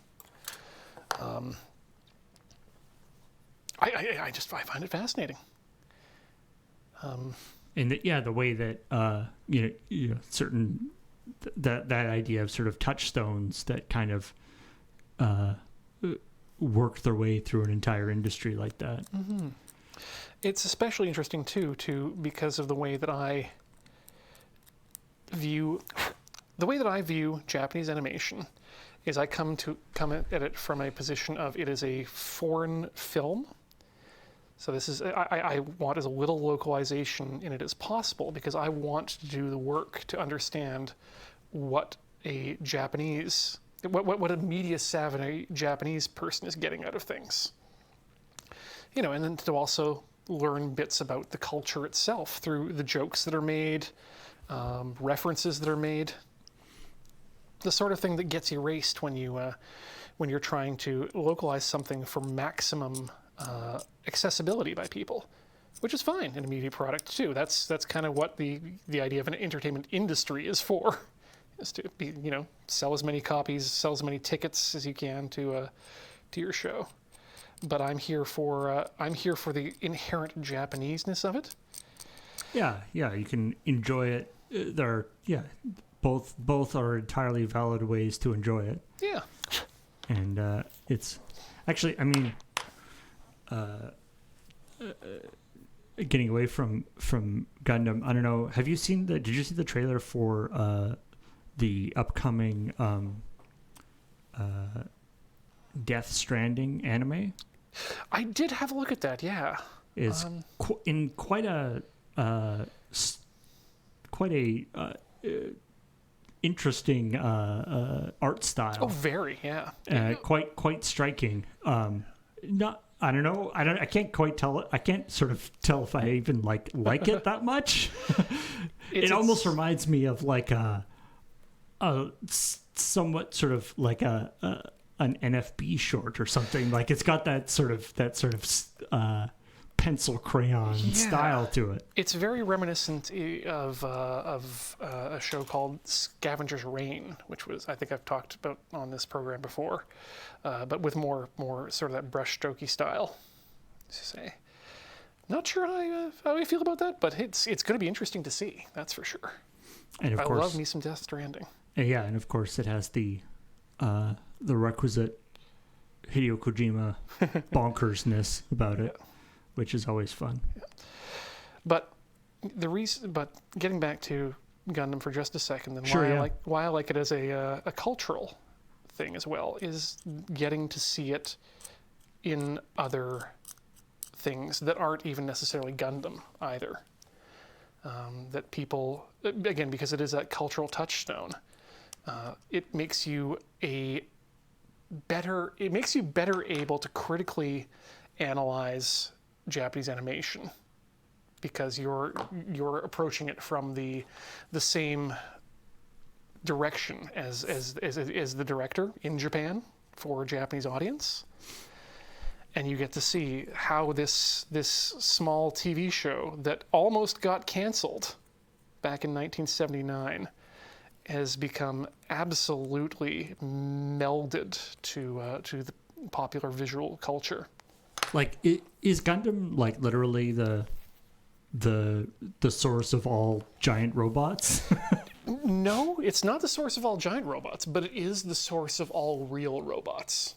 Back before that, the robots were more like your Gigantor or your Mazinger Z or your Zords, even for that matter. They were big robots that were so powerful it was almost akin to magic, and oftentimes they would be fighting literal magical demons or mechanical demons made from a Dr. Hell. It was its own genre. Whereas Gundams are portrayed as like an actual like military vehicle. Yes, and it introduced what was called at the time, what the genre eventually became called was real robot genre. They didn't have the term for mecha at the time because it was so new. Like you had your super robots, which were big and gigantic and super colorful and magical and piloted by children and children's music, and then you had the real robots in Gundam, which were realistic and moved realistically as the way robots were, and that panned out into Macross and Vifam and especially Votoms was another one that was, and Dugram, that were even more realistic than Gundam was in terms of the way the robots were designed, moved, were damaged, etc. Weirdly, also piloted by children, though. Yes, yeah, that's an important thing. A, when your target audience is children, and B, when you need to make toys to pay for the production of it all. But yeah, it was that seismic of a shift in the industry that it changed the way that we approach how you make robot shows for kids. And then to go on to the fandom in general, that Gundam was kind of what, well, not kind of, what saved Gundam from being just simply canceled and never being heard from again and having no influence was literally the adult women fandom of the show, which was not in any way the target audience, but their love of the characters and the relationships between the two main rivals, Char and Amuro, really set the idea of what it meant to be a fan of these sorts of shows as a person in the early 80s. And the idea that this sort of kind of kid-oriented big robots fighting show could actually have interesting characters and a wider appeal than necessarily what they were marketed for. Wow. And so it changed, Gundam literally changed what it meant to be an anime otaku, because there was a difference. In fact, it predates the term otaku, but what it meant to be what they would say at the time, a maniac of a fan at the time. Wow. So yeah, it's a show with relevance that we don't really get here in North America, because for most people, the first Gundam show they saw was Gundam Wing, and for that matter, the first mecha show that they saw was Gundam Wing. You know, people of my age, we've got the Robotech of the early ages, and then I guess like there. Robotech and Macross is probably for me the sort of first big robots. But yeah, for most people, it was literally Gundam Wing, and that's a show that's several layers deep in conversation with the idea of Gundam itself being one of the most popular spin-off shows that had nothing to do with that original series. And of course, what's always fascinating about these children's shows that become very popular, Gundam or for that matter, Transformers or even cartoons or whatever. But any of these sort of children's shows that become popular, particular like in the 80s, is that the kids grew up. Yep. And in some cases became television producers. Yes. Yes. Or television creators. And when they got to make their own shows, and they, that is a integral part of their sort of cultural consciousness. Yep. They get to put their own spin on it. They get to play with the toys in the box that they'd always wanted to, which brings us to the most recent series, Mobile Suit Gundam G-Quux, which was absolutely a series that was created by fans. You may know the name Hideaki Anno. You may not know the name Tsurumaki, but he was the director of, I believe, Shin Godzilla and Shin Ultraman, and Shin Godzilla I've seen is excellent. Yeah, and he did a lot of the direction as well on the Shin Evangelion movies, working with Anno. Anno had a very small part in G-Quux, but again, you're talking about adult fans who grew up with Gundam and finally got a chance to play in the toy box and make their own mark. And this is partially what explains the huge difference in reception fan reception for G-Quux between North America in general. Not all of everyone, but in general. Gundam fans in North America were disappointed with G-Quux and do not hold it in extremely high esteem. I am not one of those people. I find the show fantastic. I love it, and that's probably because I'm more attuned to that original Gundam. I do feel that connection to those characters because I've spent the time to immerse myself in that area. But yeah, people in Japan who were watching G-Quux as it aired were posting about watching it with their own parents and crying over the ending because one of the characters finally gets a happy ending that they never did in 40 years. And there's, again, just that lack of cultural attachment to Gundam as a franchise, as a work of art in North America than there is in Japan, because we started with Gundam Wing. So the idea that Gundam can be anything is already pre-baked in to the attitude. Now, you were talking earlier about how the creator Gundam started to deliberately name Gundams silly names in order to mess with people. Is G-Quux like that with the 7 U's? That's just to mess with people, right? I thought so too. And then I had the name explained to me by, I can't remember where it came, but I think at least one of the producers must have. No, they actually explained it in show as well. Quux is a metasyntactic variable name. So in series, they were referencing programming conventions, though, coming up with it. The idea being that when you're dealing with variables, you start with foo, bar, baz, buzz, and then quux. And then quux with 2 U's, and then quux with 3 U's. So the idea being that this was this was some form of evolution past the original, but still something that can be a stand-in, a variable for what you want it to be. I've been a programmer for my entire life. I gotta say, I have never heard of Quux with 7 U's being used as a variable name. I think if you're using it, if you're getting that deep in the stack, you may want to rethink your approaches anyway. But yeah, it was my first encounter with that term as well. Huh, interesting. Had no idea that it was a thing. Now, G-Fred, on the other hand, the suit introduced near the ending of that particular series, that one's just messing with people. Ah, nice. Yeah, that team. Oh, that guy's even like he's all on his toes. Yeah, this is. I mean, you get the bazooka in the center, and suddenly this looks like it's got a heck of a team going on here. These guys are doing some version of sitting, standing, bending. One has to be on. One has to be kneeling. One has to be up on his toes. One has to be standing. Yeah.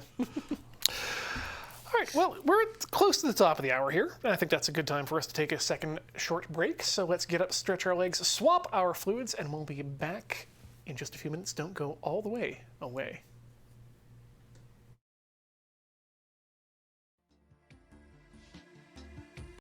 Welcome back to Tinker Tailor Soldier Fry here on the mighty Loading Ready Run Video Entertainment Network. My name is Ian Horner, and we are assembling the miniatures for the Gundam Miniatures. The Gundam Assemble Miniatures game. We finished up our Zaku team, and we've got them set aside in some bags, and now we're going to tackle the Federation's mobile suits, the gun tank, the gun cannon, and of course the RX-78 -2 Gundam. I find it interesting that they decided to put the full model number on this sprue, but for, say, the gun cannon, you just get gun cannon. So that the RX 78 Model 2 or whatever it is, is actually literally called like that's the name of that ship is Gundam. Gundam, yes. Which was originally going to be Gun Boy, but they changed that for some reason. Is that like they aren't so they like the giant in the show giant the big robots are not all called Gundams. It's just that particular one happens to be called Gundam. Exactly. And it then becomes throughout the series that the hero units are known as Gundams, because the term Gundam and the sight of a white mobile suit with the blue and the red and the yellow becomes a rallying cry for allies of a powerful mobile suit. But yeah, it was originally just intended to be a part of a pack of new mobile suits called the V Project. That hero Amuro Ray's father was a designer on. Have we ever seen the Model 1 Gundam? I can't recall now. You definitely did not see it in the original Gundam, at least. These were three. I mean, you see them in the first episode. They're just three mobile suits that are happen to be on the same colony that our hero is in when Char, Slender, and Denim are there to check reconnaissance on the Gundam and perhaps maybe even steal one to bring back for the Zeon forces. But no, we never see the number one. I think it's assumed that it's actually destroyed too in the initial attack by the Zeon forces. I do always actually I really love that. I think that's a great move for a show to do that thing of like, I mean it's the Star Wars starting at episode 4, right? It gives this implication that there's this history that you don't know about that sort of has that they can kind of hint at and talk about. Yeah. That obviously with Star Wars they ended up filling it in, but just this idea that like, yes, the iconic Gundam is the second one, which obviously brings up the question, what's the first one? Well, and that's why we have so many daggum Gundams in First Gundam, just off in the corner, off screen for some reason. I was going to mention something. No, but the opening monologue, or the opening narration monologue of the first Gundam series also does a very good job of setting the stage for what a terrible place to live the Universal Century is right now. That the majority of the Earth got too populated, so the majority of the population was forcibly moved into space onto the colonies. Now I take it the colonies are not super stoked about that. Well, one of the colonies certainly wasn't, and that was the colony of one of the colonies of Side 3, known as the Principality of Zeon, which declared independence and then launched a war of independence against the Earth Federation. And now we are in the I think it's by that point, was it 6 or 9 months into this war? And a total of 2/3 of the Earth's population, or the human population, has been killed in this war up to this point. Oofa doofa. And they are at a stalemate. And a stalemate in which these new Gundams will perhaps turn turn the tide. Yeah, the idea being... Had they already been fighting with big robots, but just the Gundam, the Gundam Mark II or whatever is like an exponential increase in power? So that was what what allowed Zeon to make such a fight of it, is that they were the first to develop mobile suits. Ah. And so when Char was at this Battle of Loom that we only hear about, this was capital ships against essentially fighter bombers that were faster than anything could take care of. The Zeon is full of Zaku's, and the Earth ain't got nothing, and they're just starting to ramp up production on some things. But these are the new prototypes of their hero suits. Right, and again, the Char with the famous history that we can just talk about and never actually, and don't have to actually show. He was, in fact, actually, as a character, only meant to be there for the first part of the story, and then went away and was just, supposed to fade into the background as one of the early rivals in the story. But he was so popular as a character amongst the fans that he was brought back halfway through. Nice. It's amazing you can do that. So I have to be very careful not to decide what is a mold line and what is actually a panel line. And I think on this one, this entire edge here, that's panel lining. Ah, yeah. Yeah. Having it that little sort of zigzag kind of helps to illustrate it. Yeah, but just a bit. That's one of those things you've got to take into account when doing your scribing, or when planning your scribing, is it's not just all straight lines. You want to have angular juts out. Yeah, every now and then. I'm not. Yeah, that looks right. Yeah, you got the Chad Gundam. Is it the wrong leg, or from somebody else's leg? Just the wrong direction. There we go. Front towards enemy. Big wide stance on that one. But engineers, spend several months putting the Gundam together and then step back and go, crap, put the leg on backwards. All right, tear them down. But just thinking about it now, I'm realizing that the depth of the so we talked about the superhero pose, right? That's something we all know now from I believe it was at least popularized. I can't remember if it was originated in the Marvel films, but it almost feels like it feels like if it wasn't, the culture kind of gives it to the Marvel movies, that this is the Marvel superhero pose. I mean, I think it was from the comic books. Like, I think comic books use that pose a fair amount. But I think the Marvel movies were sort of emphasizing something that already existed. Okay. Because there are certain poses in original Gundam which get referenced, and even just poses and motions that get referenced in other media works, again, because of how strongly they are in the cultural consciousness. There's specifically Char's return. He shows up finally a second time when he returns in a new amphibious mobile suit, which has big claws and a round head, and he's lands on the ground very much in a superhero pose, except with arms out and leaned forward, and brings himself up to full height, and then you cut to the interior of the cockpit, and this is something that is referenced whenever you're trying to show the thrall of the power of an enemy that the entire battlefield is in. Another one is the term last shooting that you'll hear if you start talking about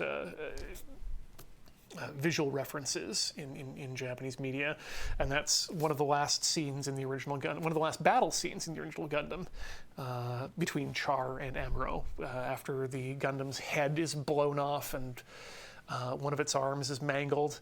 He's standing legs very spread apart, much like this, with the beam rifle straight up into the air, firing at whatever it is Char is flying down towards him.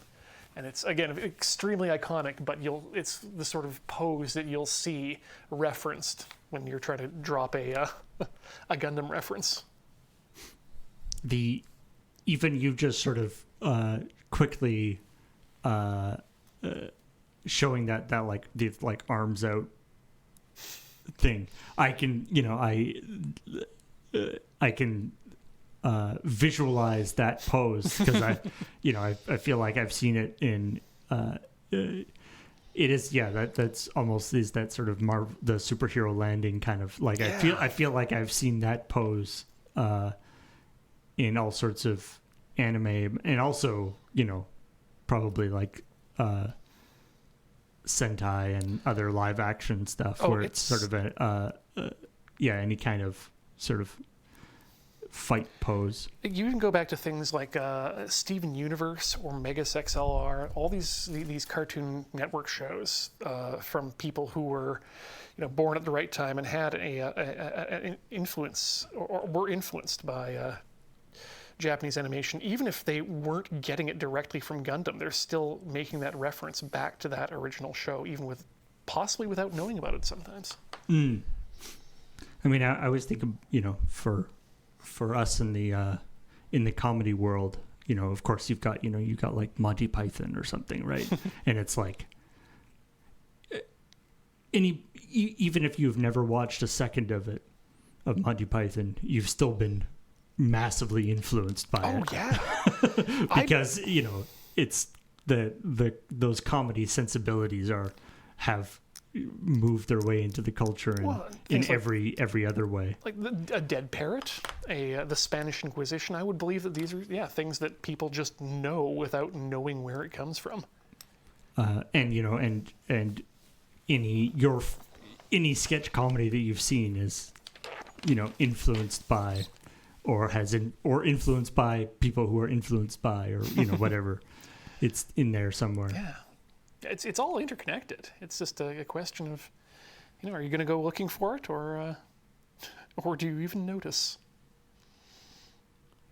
Okay, thankfully I can push his helmet in there, and I can get that out later. Have a look at that little guy there. And then you can take his little hat off. Boop. It's interesting they made that a separate piece. Mm-hmm. You would think that if you're doing the helmet, you could just do it as one. I guess it's easier to keep things sort of, because if they had put that as one piece, there would have been not a good, like a sort of a bad kind of alcove in there for the purposes of the injection molding. I bet, you wouldn't have an even expansion. That there must be a lot of real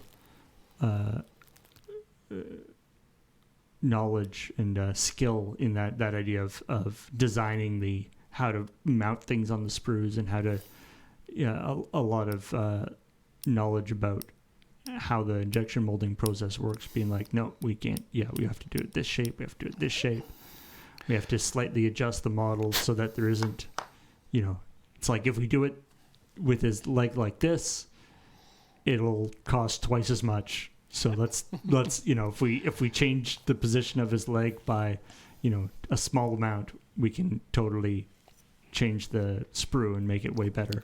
Well, and given the way that injection molds are produced, and how they have to be fine-tuned by hand and polished so much, I get the feeling that there's not much call for trial and error when it comes to building injection molds.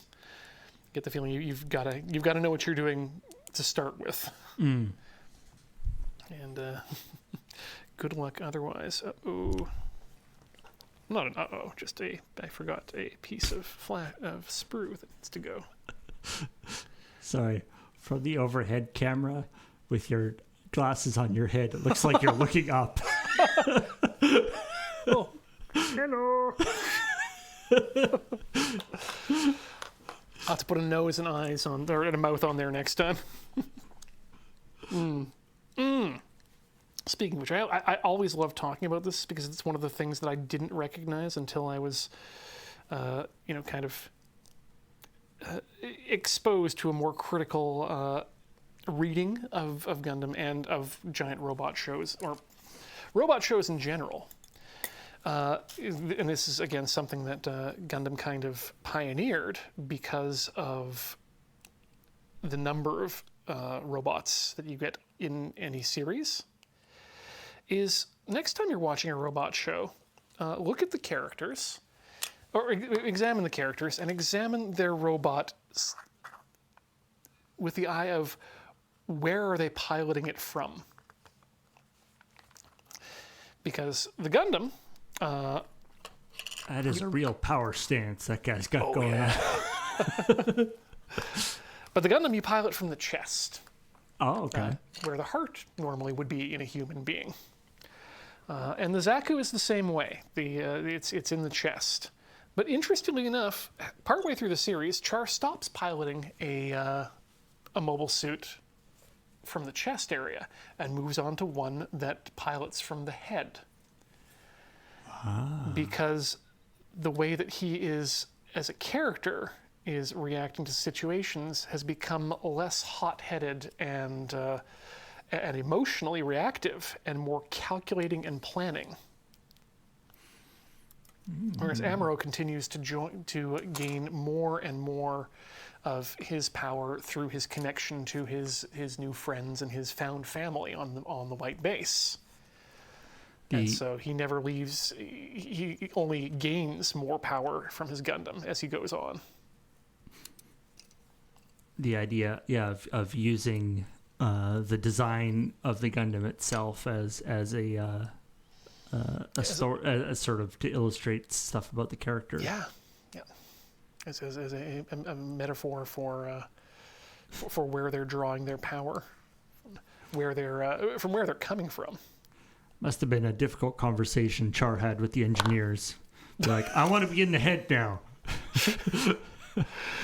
Sir, there's not room. There's all the optic systems and the control things are in the head. I don't think that's going to work. Oh. No, I want to pilot from the head. So you see, I am more intellectual now. I should be in the head. I always wonder how much you know about the memes from Gundam, Paul, because nothing. I know. Just assume I don't know memes. Weirdly, one of the favorite memes about the original Gundam series is a scene literally where Char is speaking with engineers of his mobile suit about the qualities of it, whether it should be painted, etc. And this time he is questioning why it doesn't have legs. Wait, it doesn't have legs? Actually, specifically, the suit that he pilots from the head doesn't have legs. And does it just have like a big rocket? It just has a big skirt, actually, with some rockets underneath it. And the explanation from the engineer is that the brass just doesn't get it. The legs are just for show. They don't actually do anything in space. I guess that's a good point. Yeah. In space, legs don't matter that much. Yeah. I mean, the old why does it, why make it look like a person? Why not have a big tank? That's where the 40 years of retconning and explaining things to fans comes into play. The retconned reason for why these are all human-shaped robots is the idea of AMBAC, which is an acronym I cannot remember all of the words for, but basically what it means is that you are using the human body or a human shape of arms and legs and a twistable waist to be able to control your attitude in 0G without using thrusters. Right, and that you can use your sort of your own reflexes and stuff to by having it approximately the same shape as a person. I mean, it's really in the lore less to do with being able to react as a human being as a pilot, and more literally to do with we don't have enough space on these things to hold the amount of thruster gas that we need for these things to be effective in space. It saves a huge amount of fuel when you don't need to, expend some hydrogen gas to just turn yourself around when you can just swivel with a internal servos, I guess. Sure. I am not a mobile suit engineer, nor am I a science fiction writer, but I do watch a lot of TV. Now, I'm not a doctor, but I do watch a lot of TV. It's true. It works for almost anything. There's so much TV these days.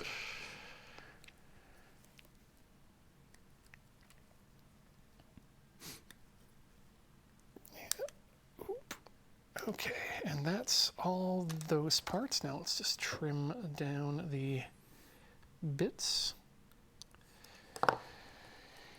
Evil work. Nub mark directly on the front of a kneecap. Ooh. Jail for Bandai. Jail for 1,000 years.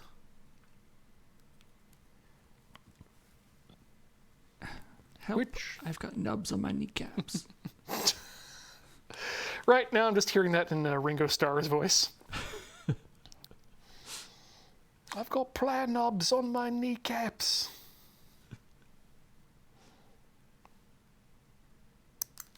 Goodbye. As long as that didn't end up in my drink, I'm happy. All right. All right, let's get that back piece there, down a bit.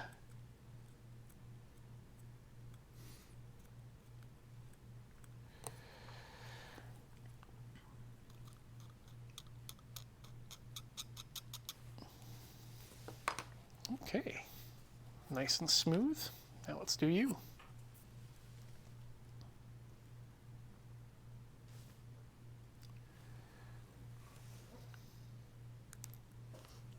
Ah, now I remember why we kept the camera on the other side.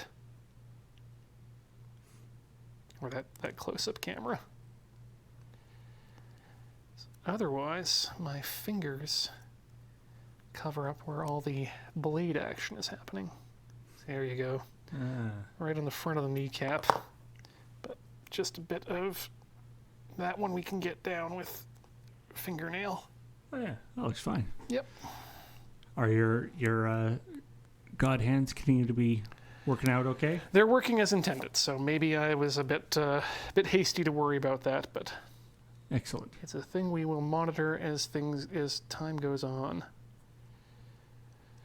That there, getting into model making can be a very inexpensive hobby. There you can buy, you can spend as much as you want, and you can get by with very little. But having now spent enough time with God Hand nippers, you don't have to get God Hand brand, but single-sided nippers are a absolute luxury that I'm willing to pay for going forward. Because they really make the cleanup process a lot easier. I mean, I'm doing a lot here still, but I'd have to do a lot more with if I was just cutting with a standard set of nippers or even trying to blade it out.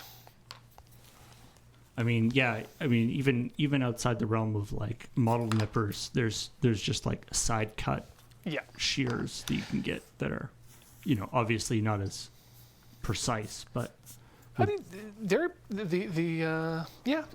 side cut shears. Yes. Sorry, I was thinking about some other specific model based side cutters with single blades. Right. That are less expensive, but no less good. I want to be very careful about that statement, but I saw I saw a thing the other day that I was like, oh, but of course that makes so much talking about in the context of side cut. In this case, they're talking about just sort of shears, but for zip ties. Oh, right, yeah. It was just like you should be using these for because so you don't have the little sharp tip sticking out of the container. I was like, oh, that's a great idea. That has annoyed me so much, so many times. It is part of my process whenever I'm zip tying things up. Is get out the side cutters, the cheap side cutters, mind you. I mean, cut it right down. Even the little tab thing is still kind of sharp sometimes, though. Oh yeah. Somebody needs to design rounded zip ties. I mean, I'm sure they probably exist somewhere, but or maybe some PTU zip ties, like something that's a little bit with a little bit of stretch to it. Yeah. I mean, I guess the idea is that they're, you make them as cheaply as possible, because that's all they are. But Here's something I wanted to point out to the chat too. It's a fun one on the rock. You'll note that the hands are molded directly into the rock. oh And my we'll god! Just kind of push those. Yeah. No, his torso. Oh, this guy's like doing push-ups. Yeah. And this is again a famous scene from the anime. Oh, really? Yep. Oh yeah, the guy who pilots the gun cannon is the Weasley little.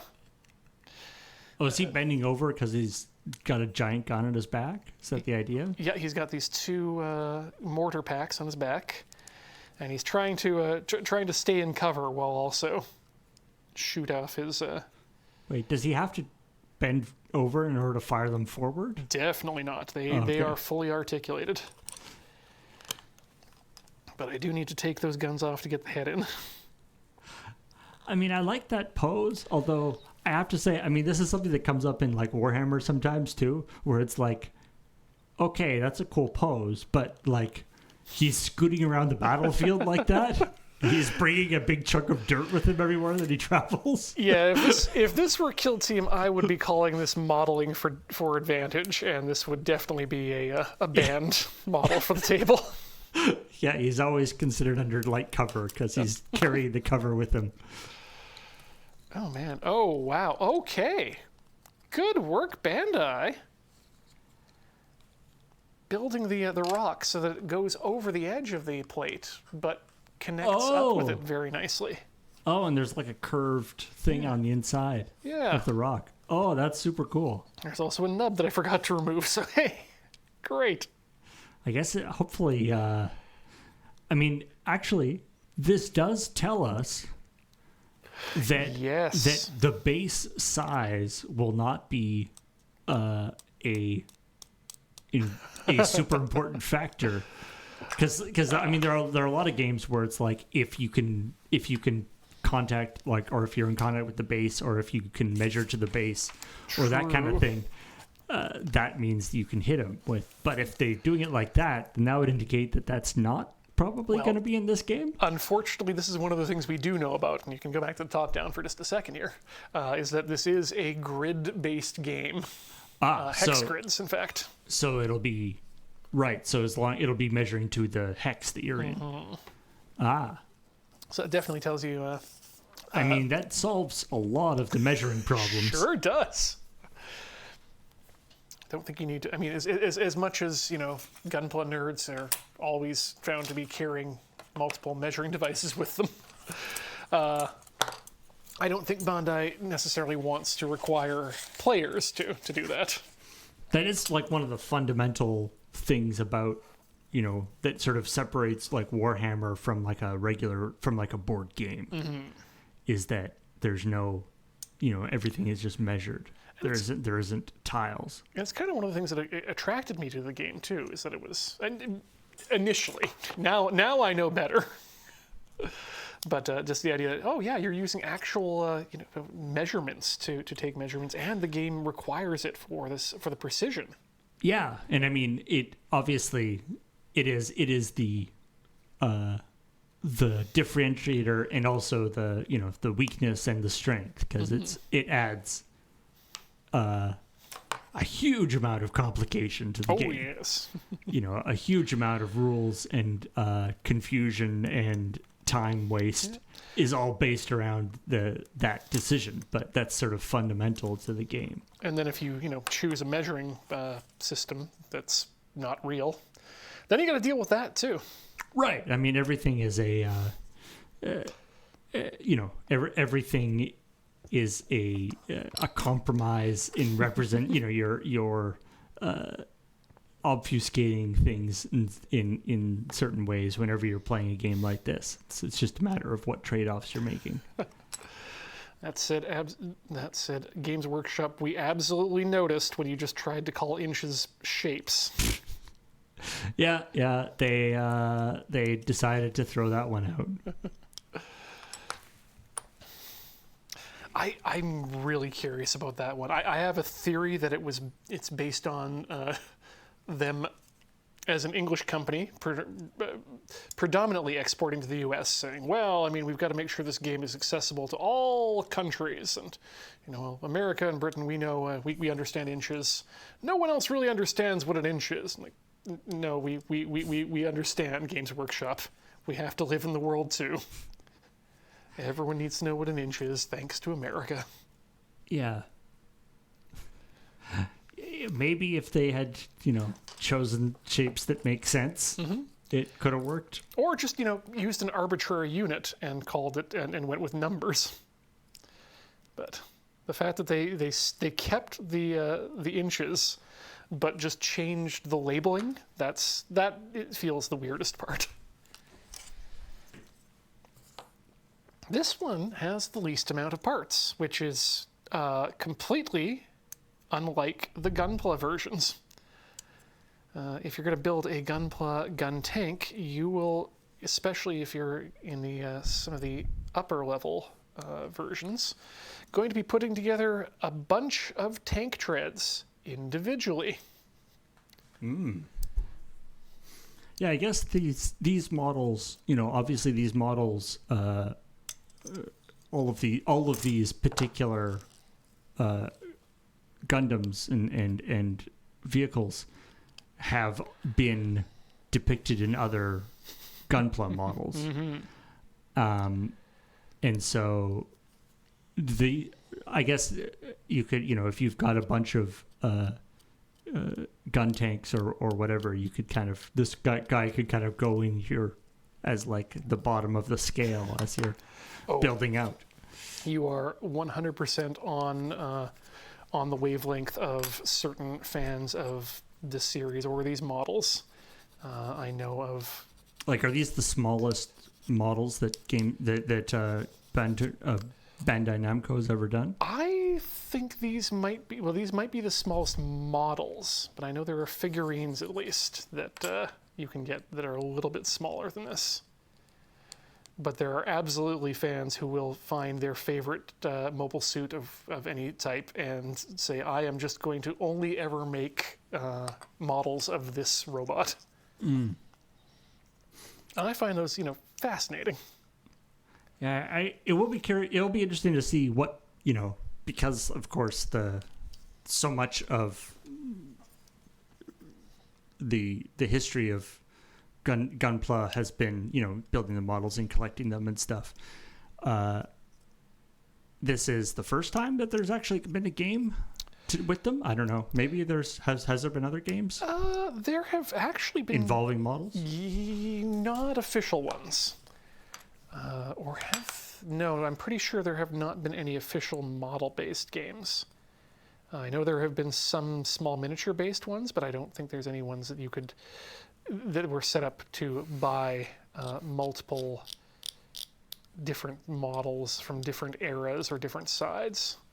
But it'll be interesting to see, the percentage of models that are actually used to play the game and ones that are just used as Gunpla to build and collect and put on the shelf.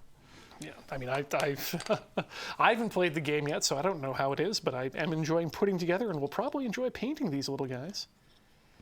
I mean, obviously that happens with Warhammer as well, but at least with Warhammer, there's because the game, has always been there. It's sort of an implicit part of the idea.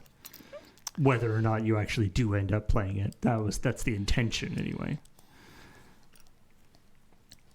But I think if these are intended to just be like little three-man teams and that's it on each side, it's certainly a more portable game than Warhammer is.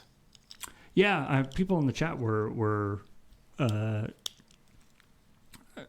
discussing whether talking about sort of a kind of a kill team, a war cry, or a spearhead, the sort of skirmish type game, or whether it's more thing. And yeah, it seems like we're probably looking at a smaller, at least to start with. Who knows? But I mean, the fact that they've released 4 different sets of 3-man teams, and we have 4 more announced for 2026. I think I'm starting to see a little bit of a pattern. And Winocard says the Iron Blood Orphan minis are coming out this weekend. Yes. And then I'm looking forward personally to the Zeta series. That's some of my favorite mechanical design, period, comes from that era. Ah, yeah, this guy's great. But yeah, love the gun tank, love this the Gundam, and of course, our little rat boyfriend. I don't know.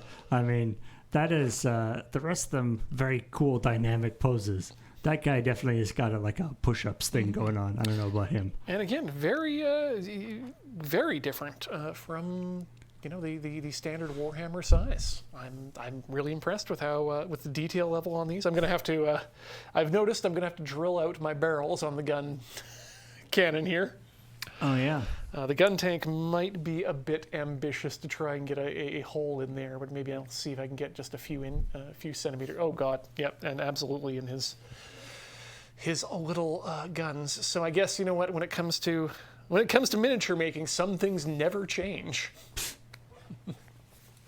But yeah, that I feel like is going to do it for today's Tinker Tailor Soldier Fry. Thank you so much everyone for watching. We got through two of the packages, the two I care about the most. So we still got two on offer. Maybe we can put those together in a future day, or maybe just put them together on our own. We'll see what happens. But this has been an absolute pleasure to have you all hanging out with me and watching as we do this. A reminder, if you'd like to support the program, the best way to do that is at patreon.com/loadingreadyrun. What more to say? The best place to do it. If you don't like Patreon, use always twitch.tv, where we broadcast live right now, and YouTube, of course. And don't forget store.loadingreadyrun.com for all of your Loading Ready Run merchandise needs. And to those of you who are just in the chat watching along, if you're watching on a second screen, if you're actively Twitch chatting, or if you're watching on YouTube, we appreciate each and every one of you watching our things. Thank you so much for hanging out with us as we trying things. It's a Let's Try program. So, it's going to do it for tonight. Thanks so much for watching. As we say now, ever forward, learning out of spite, good night.